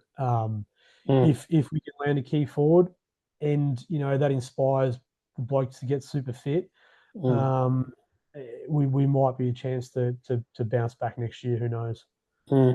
Yeah, another thing here is you've got some older players with some value, and they may need to consider trading maybe one of them at least that have value. You can get some round 1 draft picks, because when the Tassie Devils come in 2027, I think, they'll be taking the high-end draft picks or like 3s in a row. And if you're a club that's bottom 4 and you've got the Tasmanian Devils that are finishing bottom of the ladder 3 or 4 years in a row, they're just going to keep getting the top picks. And when a team is... Who would you have in mind there then? Clayton Oliver, I think, is someone. Look, he's playing... Is he playing as a tagger? Or a run player? He hasn't last few weeks. That was a massive blow up because Viney was out with his concussion. So they just needed someone to fill that role for a couple of weeks. But he hasn't done that for a while now. I mean, yeah, I don't think you're going to get value for Clayton, though. You might get a second-round pick. If Geelong took on his full salary and we'd probably get a second-round pick. You might get a first-round pick if we pay 67% of his salary. It was exactly the same situation last year, though. Like, I'd rather just see us hold on to Clayton than offload him for a second-round pick and hand Geelong another premiership. You know what I mean? So, yeah, Clayton's the one that if I would only offload him if we could get Walker. That's the only way I would do it, because we need another inside mid. I know Melbourne have been interested in Warple. If Warple's on, speculating $500,000 now, he wants $700,000. If we offloaded a Clayton Oliver and we had the money there to give it to a Warple, and then we still had money to go after a Mackay, like Warple's a free agent, I think. I think that would be best case scenario. That's the only way I want to get rid of Clayton, because I'm still backing in. I think it's just as likely that he grows up a little bit and he says that, this club has given me so many $1 million over my career, and you got more to come. I'll just pull my head in a little bit. I'm almost 28, 28, 29. I've got to be a leader of this club. It's made me a premiership player, 4-time best and fairest. Pull my head in a little bit more and repay the faith. Yeah. Look, I don't know Clayton personally. I've heard he's a bit of a different cat, but hopefully he's mature with age, Brendan, and he sticks around. Are you surprised with how they're going this year, Melbourne Demons? Oh, definitely, mate. Yeah, I was. You thought you finished that? You think they finished in the 8, did you? Yeah, absolutely. I thought they were going to bounce back, but in hindsight, I was probably a little bit overly optimistic. With the key forwards, I thought Van Ruin would kick on this year and be, 40-goal key forward, which hasn't happened. I thought Bailey Fritsch would be doing better. Sorry? I thought Bailey Fritsch would be doing better this season. Yeah, Fritches. Yeah, it's the thing about Melbourne is like I just feel like if we could land I think it's just it's it's flogging a dead horse at the moment. The boys are probably just a little bit sick of the fact that they know we're not going to be relevant. We had strong sides 22, 23, 20, 22, 23. We went out straight sets just because we didn't have the forward line. And what do you expect is going to happen if you've got the same? I think the blokes, their training standards and their fitness and things like that have probably dropped off a little bit. But if we could land a key forward and some hope, I think the club, the players would sort of rally around that. So yeah, it's got to be an interesting off season for Melbourne. I don't think Track goes anywhere now. From what I'm hearing, Track has probably accepted that he's not going to get to Collingwood. So yeah, Yeah, and yeah, to me, Brendan, I'm not actually surprised. I didn't think Melbourne Demons would play finals. Just the new talent coming through. Just the fact that you don't have like a young guy age in their early to mid 20s, like a Dacos, for example. You don't have at least one of their yeah, talents running around, lifting the older brigade, like the Petrakas and the Olivers and things like that. yeah. And That just your could be forward Langford. line, Yeah, that could be as Langford. well. I know Yeah, that you've had forward line issues since 2021, and I just know you need to have a lot to really work well to finish in the eight. And the year before that, Melbourne didn't, and I was watching them, and I didn't think that improved as yeah. like I didn't That's a think they fair from last observation. season. Yeah. Obviously I'm probably a little bit of bias there, but yeah, I know it's a good observation there. Windsor's probably been the one who's probably been a bit disappointing that you'd hope. They put him to the back flank a la Nick Dacos this year, and yeah, it just didn't work. But Harvey Langford's definitely the one next year. He should win the Rising Star this year, and yeah, so we'll see. It should be an interesting off season for the club. Mm. Yeah, All right, mate. Now we're on to the North Melbourne Kangaroos. They're currently 16th. Is there anything you like about the Kangaroos this season? yeah. You'd probably be hoping, especially as a North supporter, like after they beat us by 10 goals in round two or whatever it was. Yeah, you probably would have hoped to have seen a bit more from them this year. I mean, they've got quality across the park. I mean, I know they're young, but they've got quality across the park and a lot of talent, a lot of high draft picks. I mean, I rate Charlie Coleman as a key defender. The other guys who got down there, I know Griffin Logue's been injured, but Aiden Core is competent, and you got Nick Larkey up forward. They got young Whitfield, who looks like he'll be a um, good second fiddle to Larkey in coming years. I mean, yeah, I don't know about North. I would have thought you probably might have seen more from them than we have by now. I think LDU hasn't stepped up as much as people would have liked. Expected. Mm. Yeah, so yeah, With me, mate, just a few things I've got about North Melbourne. They've shown considerable improvement compared to last season. So far, they've won 4 games and had one draw. And one of those wins is they bet your mob, Melbourne Demons. They're actually playing them this round. Um, it'll be yeah, interesting. they're North paying Melbourne $4. versus. They're paying $4.45 or something. I know, and they bet them Which last time. I wouldn't have paid them $1.20, but apparently they've got like 4 or 5 guys out. I think that Oh, Tristan really? Cherry might be out of concussion, and they got a few. Yeah, we're $1.22, so Geez, yeah, it'll be that'll be interesting, embarrassing. mate, because last time the Demons were easy favourites, but look what happened, Yeah, mate. North bet you guys pretty easy. Um, Harry Sheezel's killing it this year. He's really put his foot down as a premier midfielder in the comp. And Larky's kicked over 30 goals this season so far. A few years ago, he actually kicked over 70, so he's a real talent, Nick Larky. He also does a really good Rafael Nadal and Damien Barrett impersonation. Have you heard those? no. Mate, after this pod on YouTube, I'll send them to you. It's hilarious. He's a funny bloke, Nick Larky. Um, a few of the things that you don't like about North Melbourne off the top of your head. Oh, probably just coming back to. I mean, it's hard to sort of kick in North Melbourne, isn't it? You sort of like Essendon, you like to see these clubs improve. Being a parity league, you don't want to see clubs on top for ages and then clubs on the bottom for ages. Yeah, just in terms of not liking? I mean, is he just hope they be showing a little bit more improvement than they have been? So yeah, you just feel for them a little bit. Yeah, just a few things here. North Melbourne in general, they haven't played finals since 2016, which is 9 years ago. So it's a very long time they haven't played finals. To me, they're just they've got backline issues to the point they just don't have like one guy that's like a similar caliber player to like a Jacob Wittering or a Ben McKay. Now Ben McKay went to Essendon, they didn't get a similar, even half a similar caliber player back, so they were unfortunately robbed a bit there. But I know you mentioned there was a player that you liked that plays defense, but yeah, look, they can build around Larky. They can build. They got Cam Zerha. He goes all right as well. They can build their midfield around Sheasel, but their backline, they just need to get at least one guy who's a caliber player to a Jacob Wittering, for example, or a Ben McKay to really help their rise up the ladder. You could say, Brendan. They've got a lot of work to do, mate. But yeah, I think the good thing about them, they got in their favour is also they've got a lot of talent. You know, Melbourne were irrelevant 2007 through to about 2017 for 10 years. So hopefully the tide will turn for them. You know, trading out their first pick. I like Whitfield. It's Whitfield, isn't it? The young tall. I think they did do well to get him, but trading out their first round pick this year, yeah, that doesn't help. I think But Clarko's in going to do a good some job with the club. with Locke, that's the one I meant.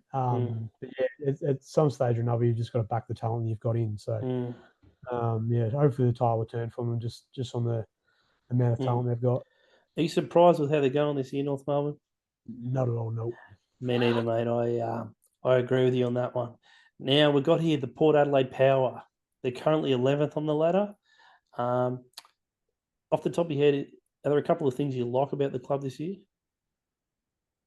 Georgiades is a good key forward. He is having a good year. He's kicked 41 goals this Yeah, year. they're probably a club they're probably underperforming a little bit, like Carlton and Melbourne, and they've still got a lot of good players. Still got midfield of Butters and Rosie and Horn Francis. Horn Francis is the one I was looking for. Yeah, and then like you come back to they've got a spine, they've got a Lear down back, they've got Radigalia, then they've got some good exciting key forwards, and Jordan Sweet's not bad in the rock either. So yeah. Yeah, I've got him, mate. I agree with you. Mitch Georgiades, he's really stamping on the competition. He's one of the premier forwards in the comp. He's kicked 41 goals and 28 points this season. Yeah, just their midfield, like Zach Butters, Connor Rosie, Jason Horn Francis. At least one of those players would be really handy at Melbourne Demons. Just a younger guy that can lift the older blokes up. So yeah, we do at Melbourne. We do have a massive age gap, like between in your midfield. We've got a lack of the profile, the 25 and 28, 29 year olds. I mean, Clayton's sort of the only one there, but you wouldn't look at Clayton. You wouldn't look at Clayton as a strong leader per se. But yeah, we've got a massive issue. That's why like Warple's one they're interested in because he's about 26. But yeah, that's one worrying thing about just coming back to Melbourne is which way it's going to go when you've got some older guys who are going to be retiring in the next few years. I just don't want to see them bottom out completely. Yeah, so back to Port. Yeah, back to Port, mate. Is there anything that you don't like about the club this year? Again, I only really saw them against Melbourne a few weeks ago, and they looked pretty strong. Their ball movement was pretty good. They changed gears at the right time. Pal Peppers, did his ACL, I think, and he was a real bull that day. So unfortunately for them that he went down. Yeah, I think they're probably one side that's probably underperforming a little bit, but yeah, it's a pretty tight league. Probably don't watch them as much. Be like the Giants, I probably haven't seen them as much than this year. Yeah, I just feel some of the scrutiny to Ken Hinkley. He's doing the best with what he's got. People telling him to just walk away from the club now. I don't think they should do that to him. He's been a great guy and a great coach for so long. He's already done a handshake agreement with Josh Carr. Kind of Paul Roos did this arrangement with Goodwin back in the day. But look, I hope Ken Hinkley, he just coaches out the rest of the year, and Josh Carr just goes fresh next year and takes control of the club.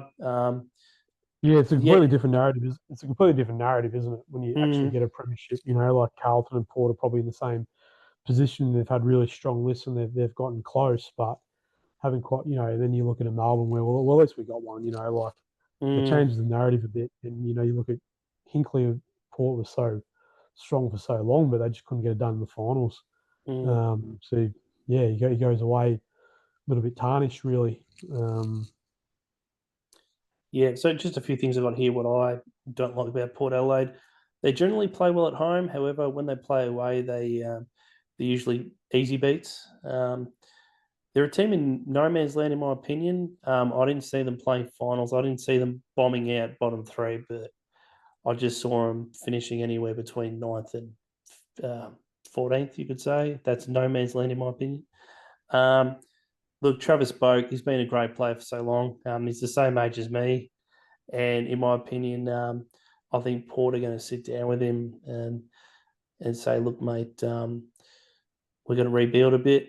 And we believe our premiership window has come to a close. And you've been a great servant for us. But we've got to get a young guy to take your spot. And I think he'll be tapped on the shoulder, mate. What do you think during Travis Boak will be tapped on the shoulder? Yeah, I'd say so. I'm not sure what his current situation is at the moment. But is there any point having a 36-year-old in your team when you don't look like playing finals for a few years? Yeah, you're probably not wrong. Again, I don't know how well he's been travelling this year, so yeah, not sure. But I'm sure they'd probably let him. He's been a great servant for the club. They'd probably let him finish under his own steam, I reckon, if he wants to call it a day. Are you surprised with how Port Adelaide are going this year? They were pretty good last year. They were good last year. You're right. Yeah, again, probably a bit like a Carlton, and then you look at their list and you think they're underperforming. But then you look at the rest of the comp, and you can't have 15, 16 teams finishing in the top 8, can you? So I said it at the start of this year that I reckon it'd be pretty easy to finish from anywhere from 5th to 15th. A lot of the games that the close games, if you don't get on the right side of the scoreboard, it can make a massive difference. So, yeah, and then again, they're a type of club that there's some speculation whether Butters goes at the end of next year, and they're probably another club that'll be looking in: do we rebuild or do we try to take shortcuts to get back to where we were? Probably, yeah, similar position to a few other clubs. All right, mate. So now I've got here the Richmond Tigers. They're currently 17th. If there's anything to say that you like about the club, is there anything off the top of your head, Brendan? I think all Richmond supporters will tell you the same thing. The first round picks that they got at the start of this year, I mean, probably haven't shown as much as Tiger supporters would probably like them to. Some of them. I mean, Laws obviously had the hamstring. It's tough when you're playing in a losing team. But yeah, Jonty Ford looked all right at stages. Harry Armstrong looked all right at stages. Thomas Sims. But yeah, they've stockpiled some guns there. I think what's the other fellow that did his ACL? He's probably going to get a Taj Houghton. He'll get a game soon. So yeah, I think the pain they're in at the moment. I just hope they stick by Uze, and it's good that Tom Lynch is stuck by them. Even though you punch a guy in the face and he's reported for the next 5 or 6 rounds. I don't know why you'd react like that when you've got 3 premierships and millions of dollars, and it's like you're purely there now as a role model and a leader for the younger blokes. Like, they don't need you to do that. So yeah. But yeah, it's not going to be, even with Noah Bolter and his conviction, it's not going to be Richmond's, for the next few years. So they're just in a pure rebuild. Yeah, a few things here. What I've liked about them, they've won 3 games. I don't even think they'd win a game this year. So they've won 3. They had a massive one round 1. They got the town buzzing when they beat Carlton. That was huge by them. No one predicted. I don't think anyone in the world would have tipped Richmond to win that game, but they did. Yeah, well, the game they beat the Gold Coast, I think they were paying like $9 or $10. I saw. So yeah, and just another thing that you said, yeah, they've got a great young group of young players. Unfortunately, young players tend to gas out as the season goes on, and these younger teams, they just get belted as the year goes on. They usually play their better footy the first half of the year. What don't you like about Richmond this year? Again, they're like North. You're not really going to lay the boots into a young rebuilding team, are you? It is what it is. So, yeah, it's like I was saying with Matthew Nicks earlier. You just give Roos a bit of continuity, build those relationships with those young fellas, and they'll be sweet in 4 or 5 years' time. I'm sure. I reckon there'll be another premiership, if not a dynasty, at the end of all the pain for Richmond. Yeah. To me, just a couple of things I don't like about Richmond. They're cooked as a team. I don't think they'll win a game for the rest of the year. I had a look at their fixture, and losing Tom Lynch for 5 games, as I said before, just a massive loss. I really needed him as a presence. Are you surprised at how they're going this year? No, not at all. It's good that they've won a few games for their supporters. I'm actually surprised at how they're going this year. The fact that they actually won a game. They've won 3 games.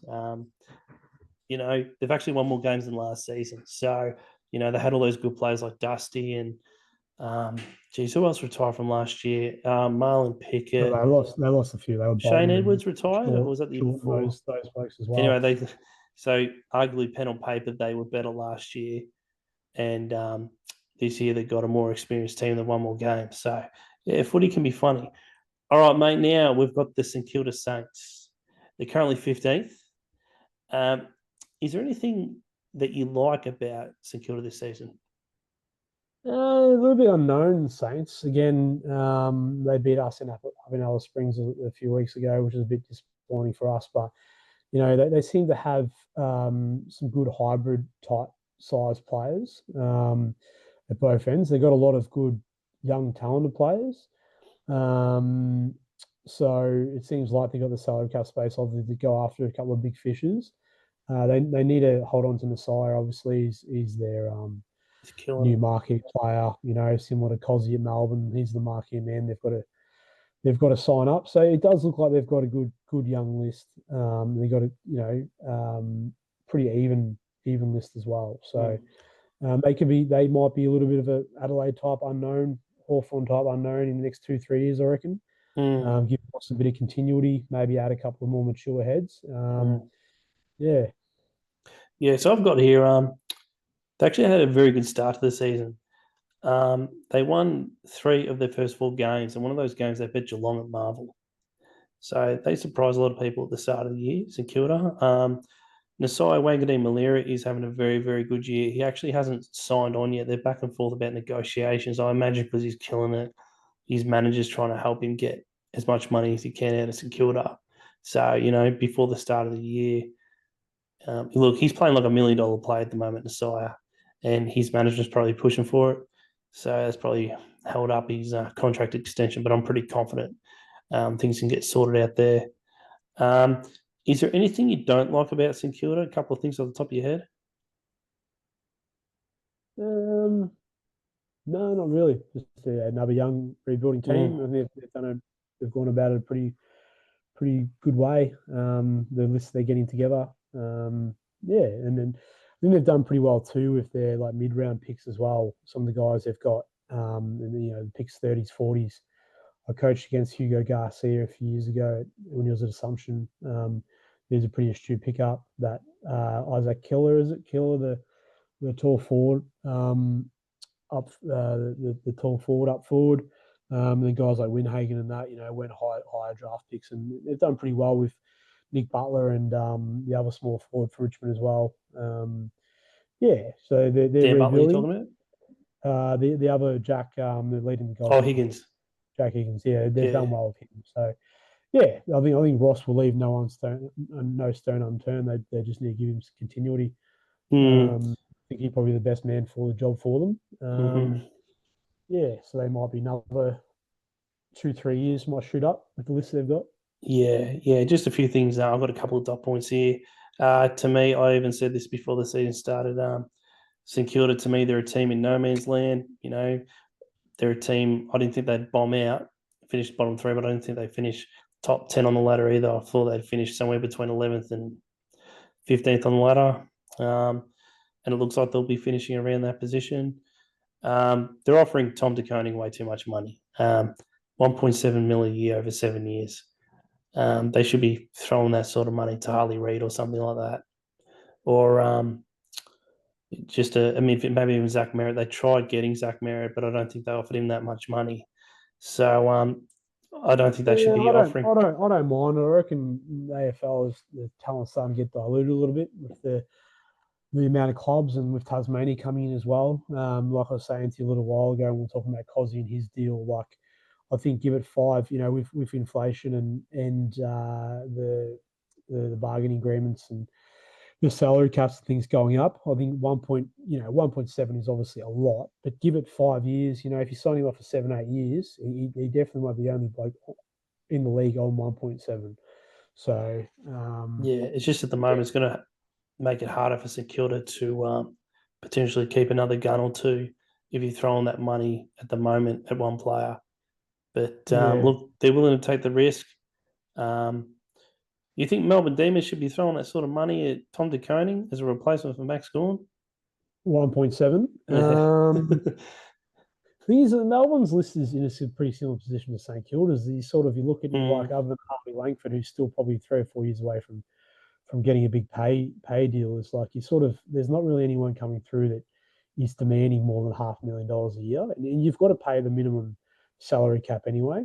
So if you can get a marquee player or two that you can build around, I mean, it's it's like Adam Simpson was talking about on Fox Footy a little while ago. Is it you make these things work? You know, they were asking him, what do you think about Cozzy's deal for 1.4 a year? And he said, well, he's a match winner. You know, you get your match winners locked in, and you know you make it work. Turn your club around in 12 months. Yeah, if you need to trade out Clayton Oliver to free up it's like a Brody Grundy or a Jack Bowes, salary dump. Like, I don't mind it. I think DeConing is a really, really good player. So 1.7 is a lot, but if that's what they've got to do to get the deal done, especially when St Kilda probably haven't had massive wins in recruiting in the last 5-10 years as well. So, are you surprised with how St Kilda are going this year? No, I think they're probably reflection of probably where they were last year. That no game, man's land. Yeah, the game when Higgins kicked that goal. I mean, Taru and the other fellow, they got look good, but they could have had Langford and what's his name at Richmond, the midfielder went pick 6. They could have had those two. And they could be looking really good. But Taru and the other fellow look pretty good. All right, mate. Now we're on to the Sydney Swans. They're currently 10th on the ladder. Is there anything off the top of your head that you like about Sydney this season? Yeah, Sydney, their drop off has been staggering, hasn't it? From I know the question is what they've done well, but the drop off since I had money on them into the Storm to win the premiership last year, so I thought I was pretty much cashed out $1,000, whatever it was, but their drop off has been staggering. So like Sydney are always a good club. They're always well drilled. They're always fit. They've always got, they always seem to find guys to just play their roles, and then they've got they've always got some superstars as well. They're always honest. They were pretty bad that day against Melbourne, but they had a lot out a couple of months ago. But now they're starting to get some troops back. It's probably a reflection of where they actually really are. So I don't think they play finals this year. Probably trend that you were talking about with grand final teams and dropping off. But yeah, it's going to be hard for them. The scars of the grand finals they've lost recently and bouncing back.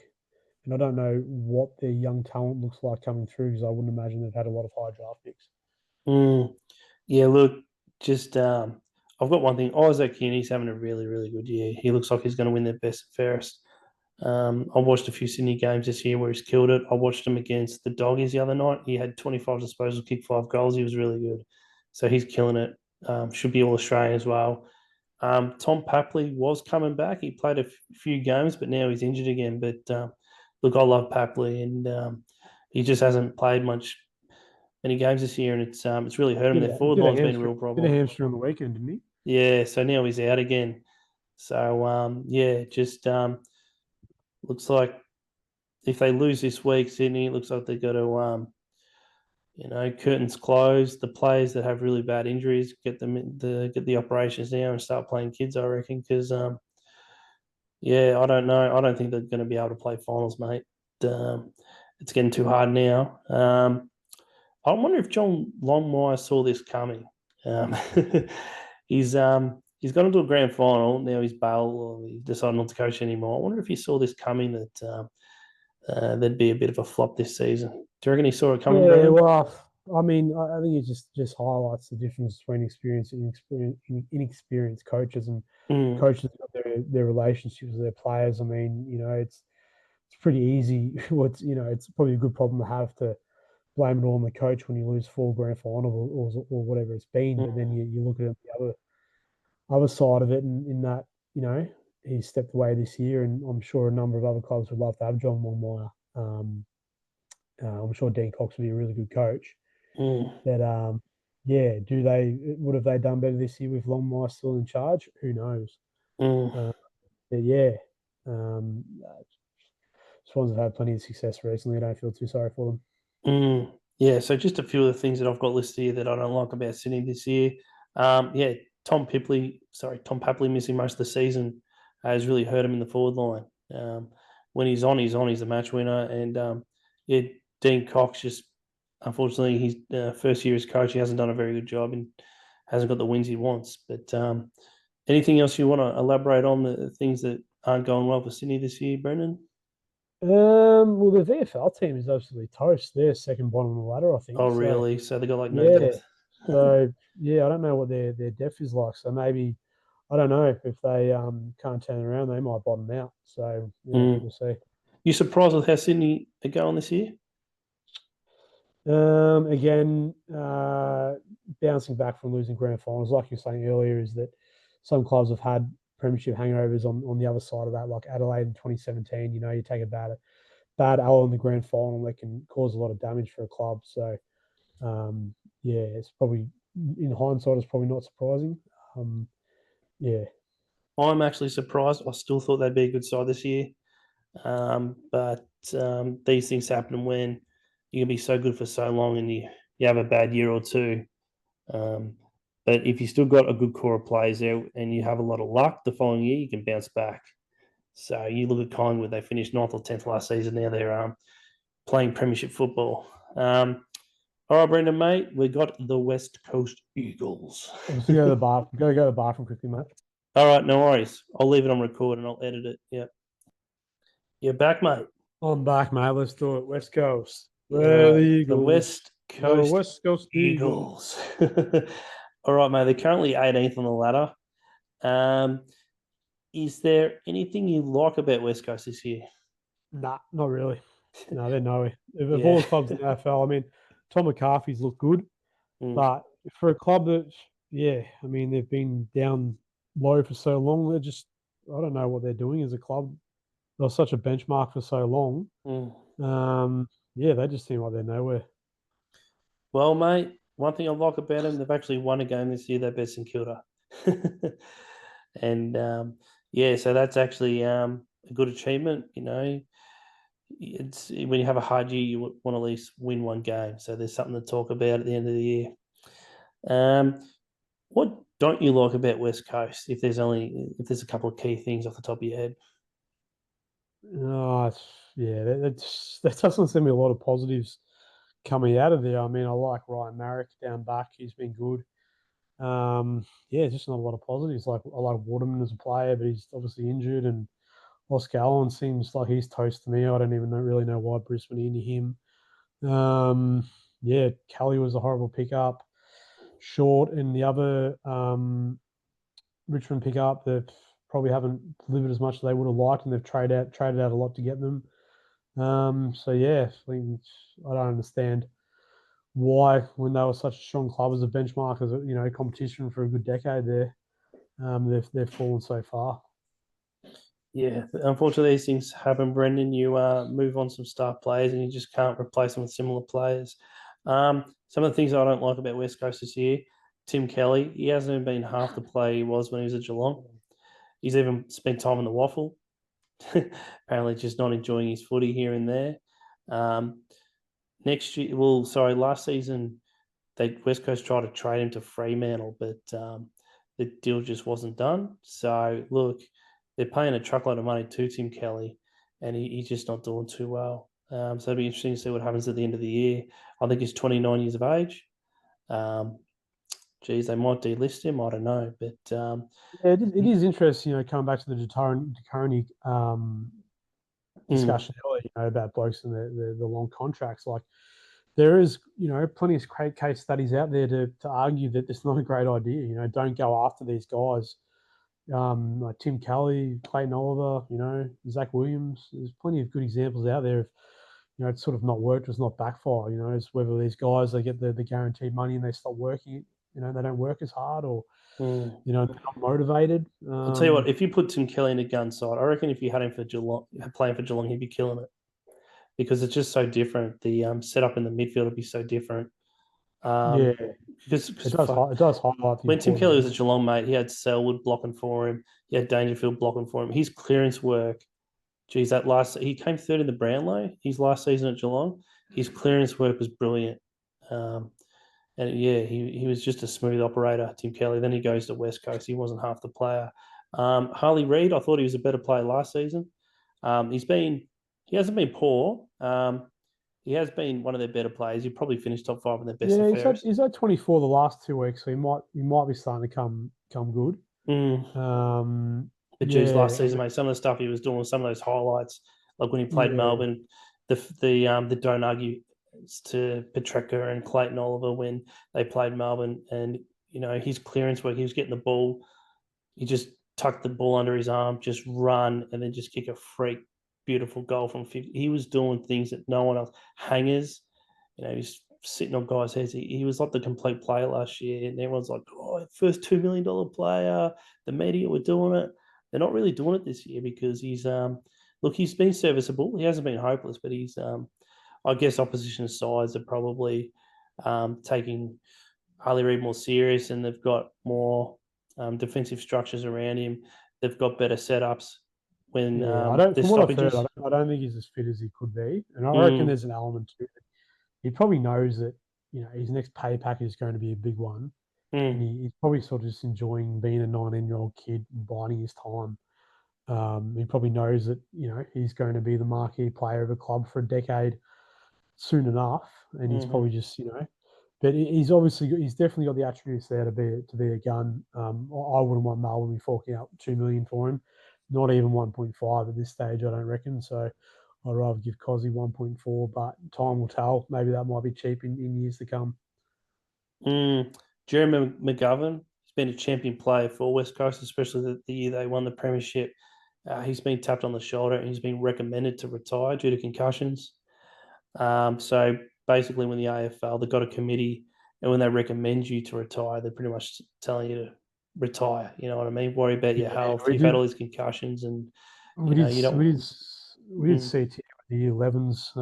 Obviously, as a psychology teacher, we did CTA with the year 11s a couple of months ago now, and it's pretty serious. It's there's no cure for it. No, it's a big deal. We can elaborate that on another pod another time, mate. He's doing the right thing for his future. Because you don't want to get to 40 and 50 and be a completely different person. And wake up just depressed. As soon as you get up, as soon as you wake out of bed, you're just depressed and don't want to be in this world. You don't want that. So they're the things I've got listed there for things I don't like. And Brendan, before we move on, mate, you're not surprised with how West Coast are going this year? No, they're toast, mate. I can't see how they're going. I don't see how they're going to turn it around. Yeah, I reckon they probably should have. Melbourne offered them like pick 6, pick 12, and a future first for pick 1. I reckon they probably should have taken that. Instead of getting Harley, 3 first-round picks. Maybe you could have gotten a. Hopefully, 2 of them could have worked out to be good players. They could have gotten Dan Curtin for one of those picks. Pick 6, they could have gotten Dan Curtin. They could have gotten a couple other WA talents maybe as well. I reckon they probably should have done that. Melbourne were into Harley Reid time. So anyway, Harley Reid could be the next Chris Judd. we got here. I've got the doggies now, mate. So they're currently sixth, and just a couple of things you like about the doggies. Are there any, mate? Oh, yeah, I really like the doggies. I reckon they've again I'm starting with negatives, but I reckon they've fumbled a premiership. The way they've handled Jamara, the way they've handled Bailey Smith, the way they've handled Jack McRae. I mean, if they had I don't know how it would work with their salary cap, but if they had a crystal ball in hindsight, if they had been able to keep hold on to Bailey Smith and um, get Matt Kennedy as well and hold on to Jack McRae on peanuts, like there's the premiership team in the waiting. So yeah, I think they're fumbled. I think they've got a lot of good players. Like Darcy's an absolute freak, obviously. He is. Imagine having Jamara and Darcy if Jamara, I don't know what they've done. I don't know really what's happened there. But if you can swing Norton back to full back and have Lob and Norton at full back and Darcy and Jamara up forward, with the, if they could have spoken to these guys like Geelong did in their dynasty and had guys that probably could have been playing inside mids, playing halfback flanks and Joel Corey and these type of guys. Like if they could have just kept everyone on an even keel, they could have had a premiership. They're just, yeah, they just keep coming at you, the Dogs. They never sort of, they're always thereabouts. Yeah. So yeah, I've got his and Darcy as well. He's a colossus. I reckon he's going to be the best forward rock in the competition. Um, yeah, just the improvement of multiple players on their list having breakout years like Joel Frazier. I was watching the other day, Sydney versus Doggies. I didn't know anything about him. He played absolute blind. He kicked 4 goals playing midfield, and he was the match winner for him. They won that game by 10 points, I think, and he was just brilliant, Frazier.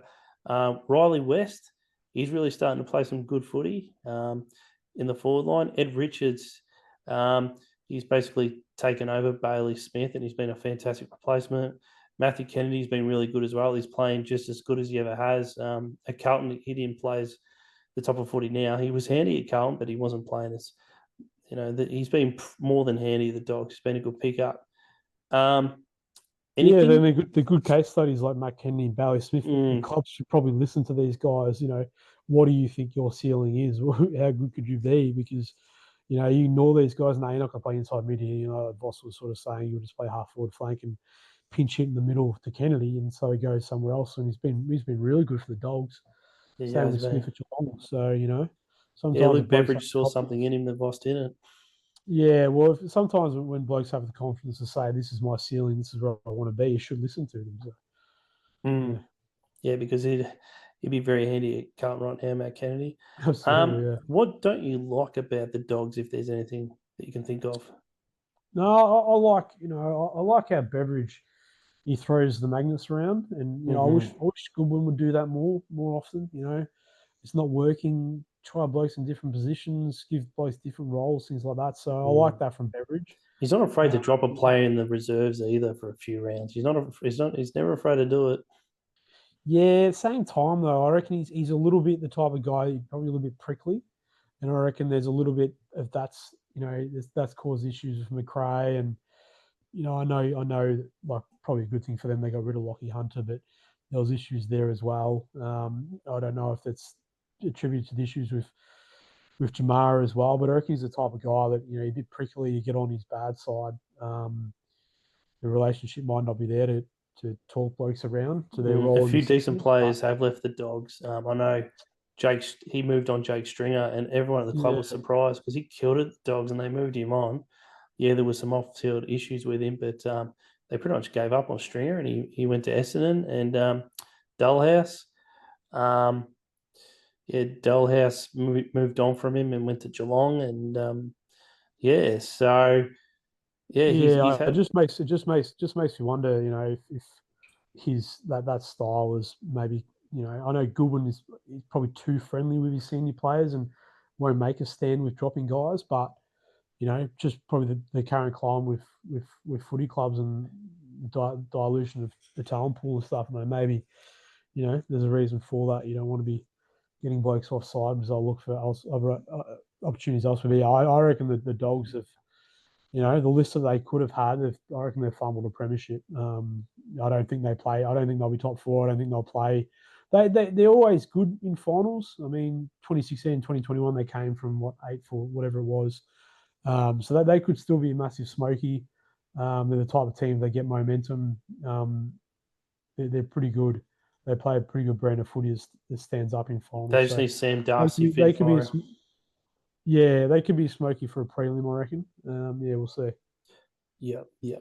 So I've just got one thing that I don't like about the Dogs. I've got here they have fall-on issues and they can't beat the better sides in the AFL without Sam Darcy.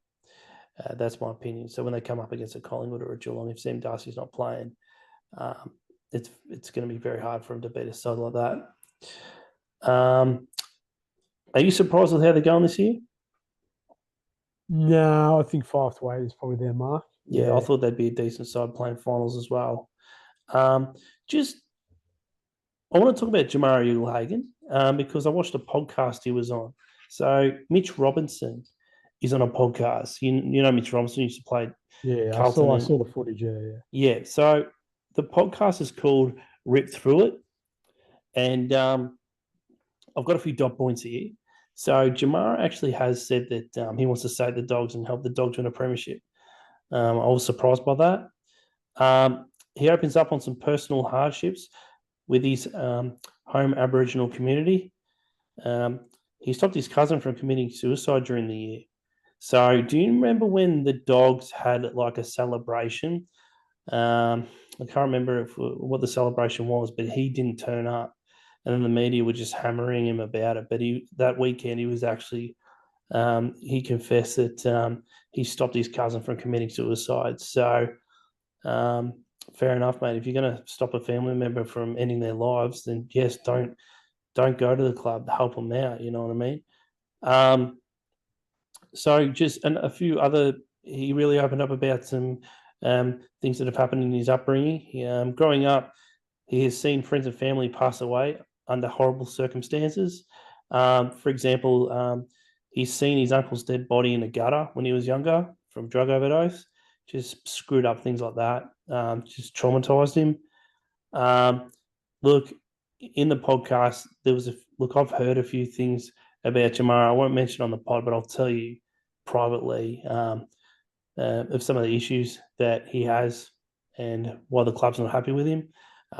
He didn't speak about those on the pod, which is fair enough. Some things are better left private, but I've heard from good resources about just some of the cowboy antics he's up to, but I won't explain those on the pod. So look, the media are really pushing and think it's best if Jamara goes to an interstate club. Have you heard this, Brendan? I have, I've heard that he's got some bad connects, some bad role models and friendships in Melbourne. Yeah. People say maybe it might be better for him to go. Yeah. So even though he has actually stated he wants to stay the Dogs win a premiership, there's a high chance, as you said, Bevo's a prickly guy. There's a high chance he'll move him on, preferably to an interstate club. So unfortunately, if that happens, I don't think the Dogs are going to have to accept like lower draft picks. Unfortunately, Jamara's round 1 pick because he's damaged goods. They won't be getting round 1 draft picks if they move him into state. But it will free up salary cap room because apparently he's on 700K and he didn't even play this year. So anyway, Brendan, just a few things I was going to talk to you about.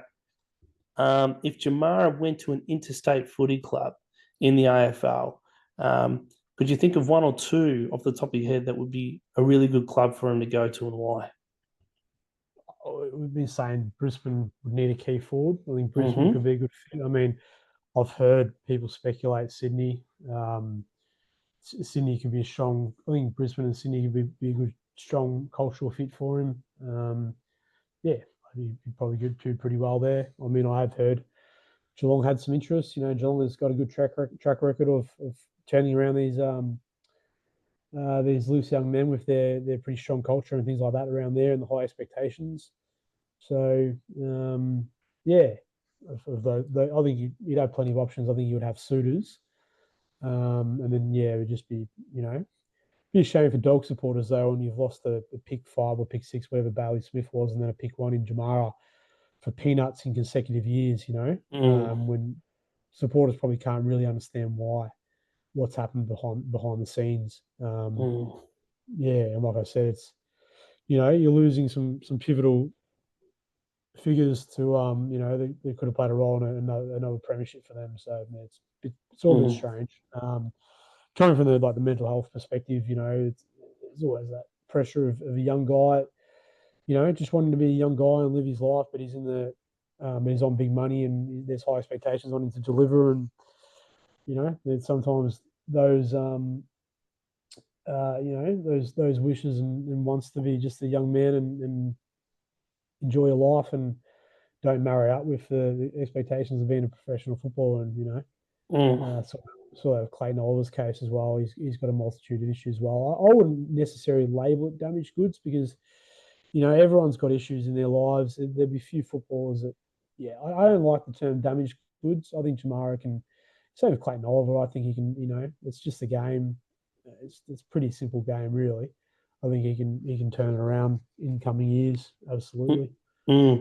Just I've got a few notes. I think if he was going to go to an interstate club, I think the GWS Giants would be the best club for him to go to. Because if you think about it, when he's playing in the same team as Jesse Hogan will take the best defender.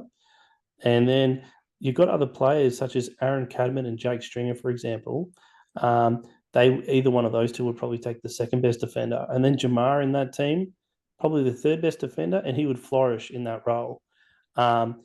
If you look at Sydney Swans and Brisbane, Jamara would more than likely have to play on the opposition's best defender. When he goes up against a player like a Ben Mackay or Jacob Wittering, they're going to towel up Jamari Ugalag and he'll barely get a kick. But if you play him in a team and he takes the opposition's third best defender, he'll flourish. But the only problem is GWS, they'd be right up to the brink on their salary cap.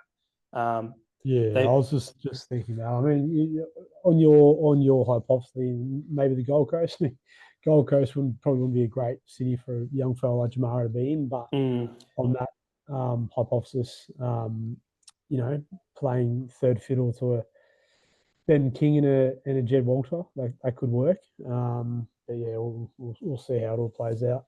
It's just all about the dollar, though. Like I think Sydney Swans Brisbane could offer more money to Jamara compared to the Giants, but I think he would enjoy his footy more at Giants. I think the GWS Giants would be a good club for him to go to if he's not trying to chase, anywhere between $800K and $1 million. So, mate, we've done with the teams now. So now we'll just go with a few of the individual honours. Who do you think is winning Brownlow at the moment? I'd like to see Dacos win it. Nick Dacos, I think he's despite the fact that he plays at Collingwood, I think he's a likable young man. I think he's a superstar in the making. I think he's got the he got a ridiculous amount of votes last year, didn't he? And he didn't get a yeah. He got 36 votes last year, and he lost to Paddy Cripps. He got 45. Yeah, that was ridiculous. So I think he is due. I think he's the shortest odds on Sportsbet, and I'd like to see, barring any injuries. And I like Bailey Smith as well. I respect the way he's bounced back this year, coming off an ACL. It's pretty tough coming back from an ACL, and it's come back the way he has and the way he's carried himself as an inside midfielder. I think those two will be the worthy winners at this stage. Yeah, I've got Nick Dacos. Bailey Smith's had a really good year. Max Holmes has had a really good year also. So I actually think Max Holmes will be stealing quite a few of his votes. In terms of Nick Dacos, his brother Josh has had a good year, but he's playing a fair bit in the back line. DeGoey hasn't played much this year. He's known to get votes off him.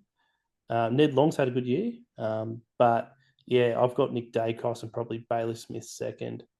Maybe even Max Holmes third or fourth. Bailey missing a few games will probably help Dacos for those games where he's been tagged out of it, like against Melbourne. Ed Lang tagged him out of the game, so I think that'll probably offset any votes that he would have lost there or would have lost in ground to Bailey. AFL MVP. Who do you think will win that, mate? Just what's the MVP It's again? when the What's that? players vote who they think is the best player, not the umpires. Players, probably Dacos. Yeah, I've got Dacos or Bailey Smith. I think he's the most damaging, the Mm. most damaging player from a player's perspective. Yeah, I think they'd be voting him just because he is so damaging. Mm. Common medalist, who do you think will win it? Well, Jeremy's 10 goals ahead now, isn't he? I think it'd be tough to I think he is now. Yeah, Hogan didn't play last round, and yeah, Jez has just extended the gap. But Jez gets clumsy and he kicks a lot of points he shouldn't. So you never know. Hogan can yeah, come back in and just kick straight again, and Hogan does right up tend to have there. those games, those odd games where he kicks like 9. So if Hogan had another game where he kicked 9, who knows? It might blow it wide open. But Hogan or Jeremy for mine, yeah. I mean, and Geordie Arch is going pretty well as well. But He is. He you is. know, in a bottom 10 team, it might be a bit tricky to Mm. catch up Jamie 10 Elliott's goals. doing well. He's third in the goal kicking, but I don't think he'll win it. But yeah, he's doing quite well as well. Most improved player this season, off the top of your head, Yeah, who is it in your opinion? most improved. Yeah, from I last just season. gee, that's a tough question. Who have you got? Nasiah Wanganeen Malira. He's a superstar. He's playing All Australian footy. He'll be All Australian this year. He's going to win their best and fairest. And I think he'll be signing $1 million a year contract because he's been outstanding this year. I mean, he towed up. He played a really good game against Hawthorn last round. He got like 43 disposals and towed it up. Yeah, he was predicted to be St Kilda's best player this year, talking to a few of their supporters, and he's really shown it. He's a superstar. So I'm going to Sire Wanganeen Malira. Fair shout. So you don't really have anyone off the top of your head? Oh, on saying that, on similar what's the word I'm looking for? Probably Cozzy Pickett. In Mm, terms of like who I see mostly, I think Cozzy's become more consistent. mm-hmm. Some of the games he has played where the games where he's kicked 4 or 5 goals, yeah, he's been the most damaging player on the ground, and he's really adapted to that midfield role as well. So I think Cozzy's earned the $1 million plus pay packet as well, probably too much, but similar in the size, similar what's the word I'm looking for? Yeah, similar Just reasoning. all right, guys. That is the end of the mid-season AFL review for 2025. I hope you guys enjoyed it. I'll be sharing this off my Facebook page. I'll be sharing it on my YouTube channel as well. So when you guys watch it, click a like, leave a comment, and I'll see you guys on the next episode of Keats Pod. Bye for now.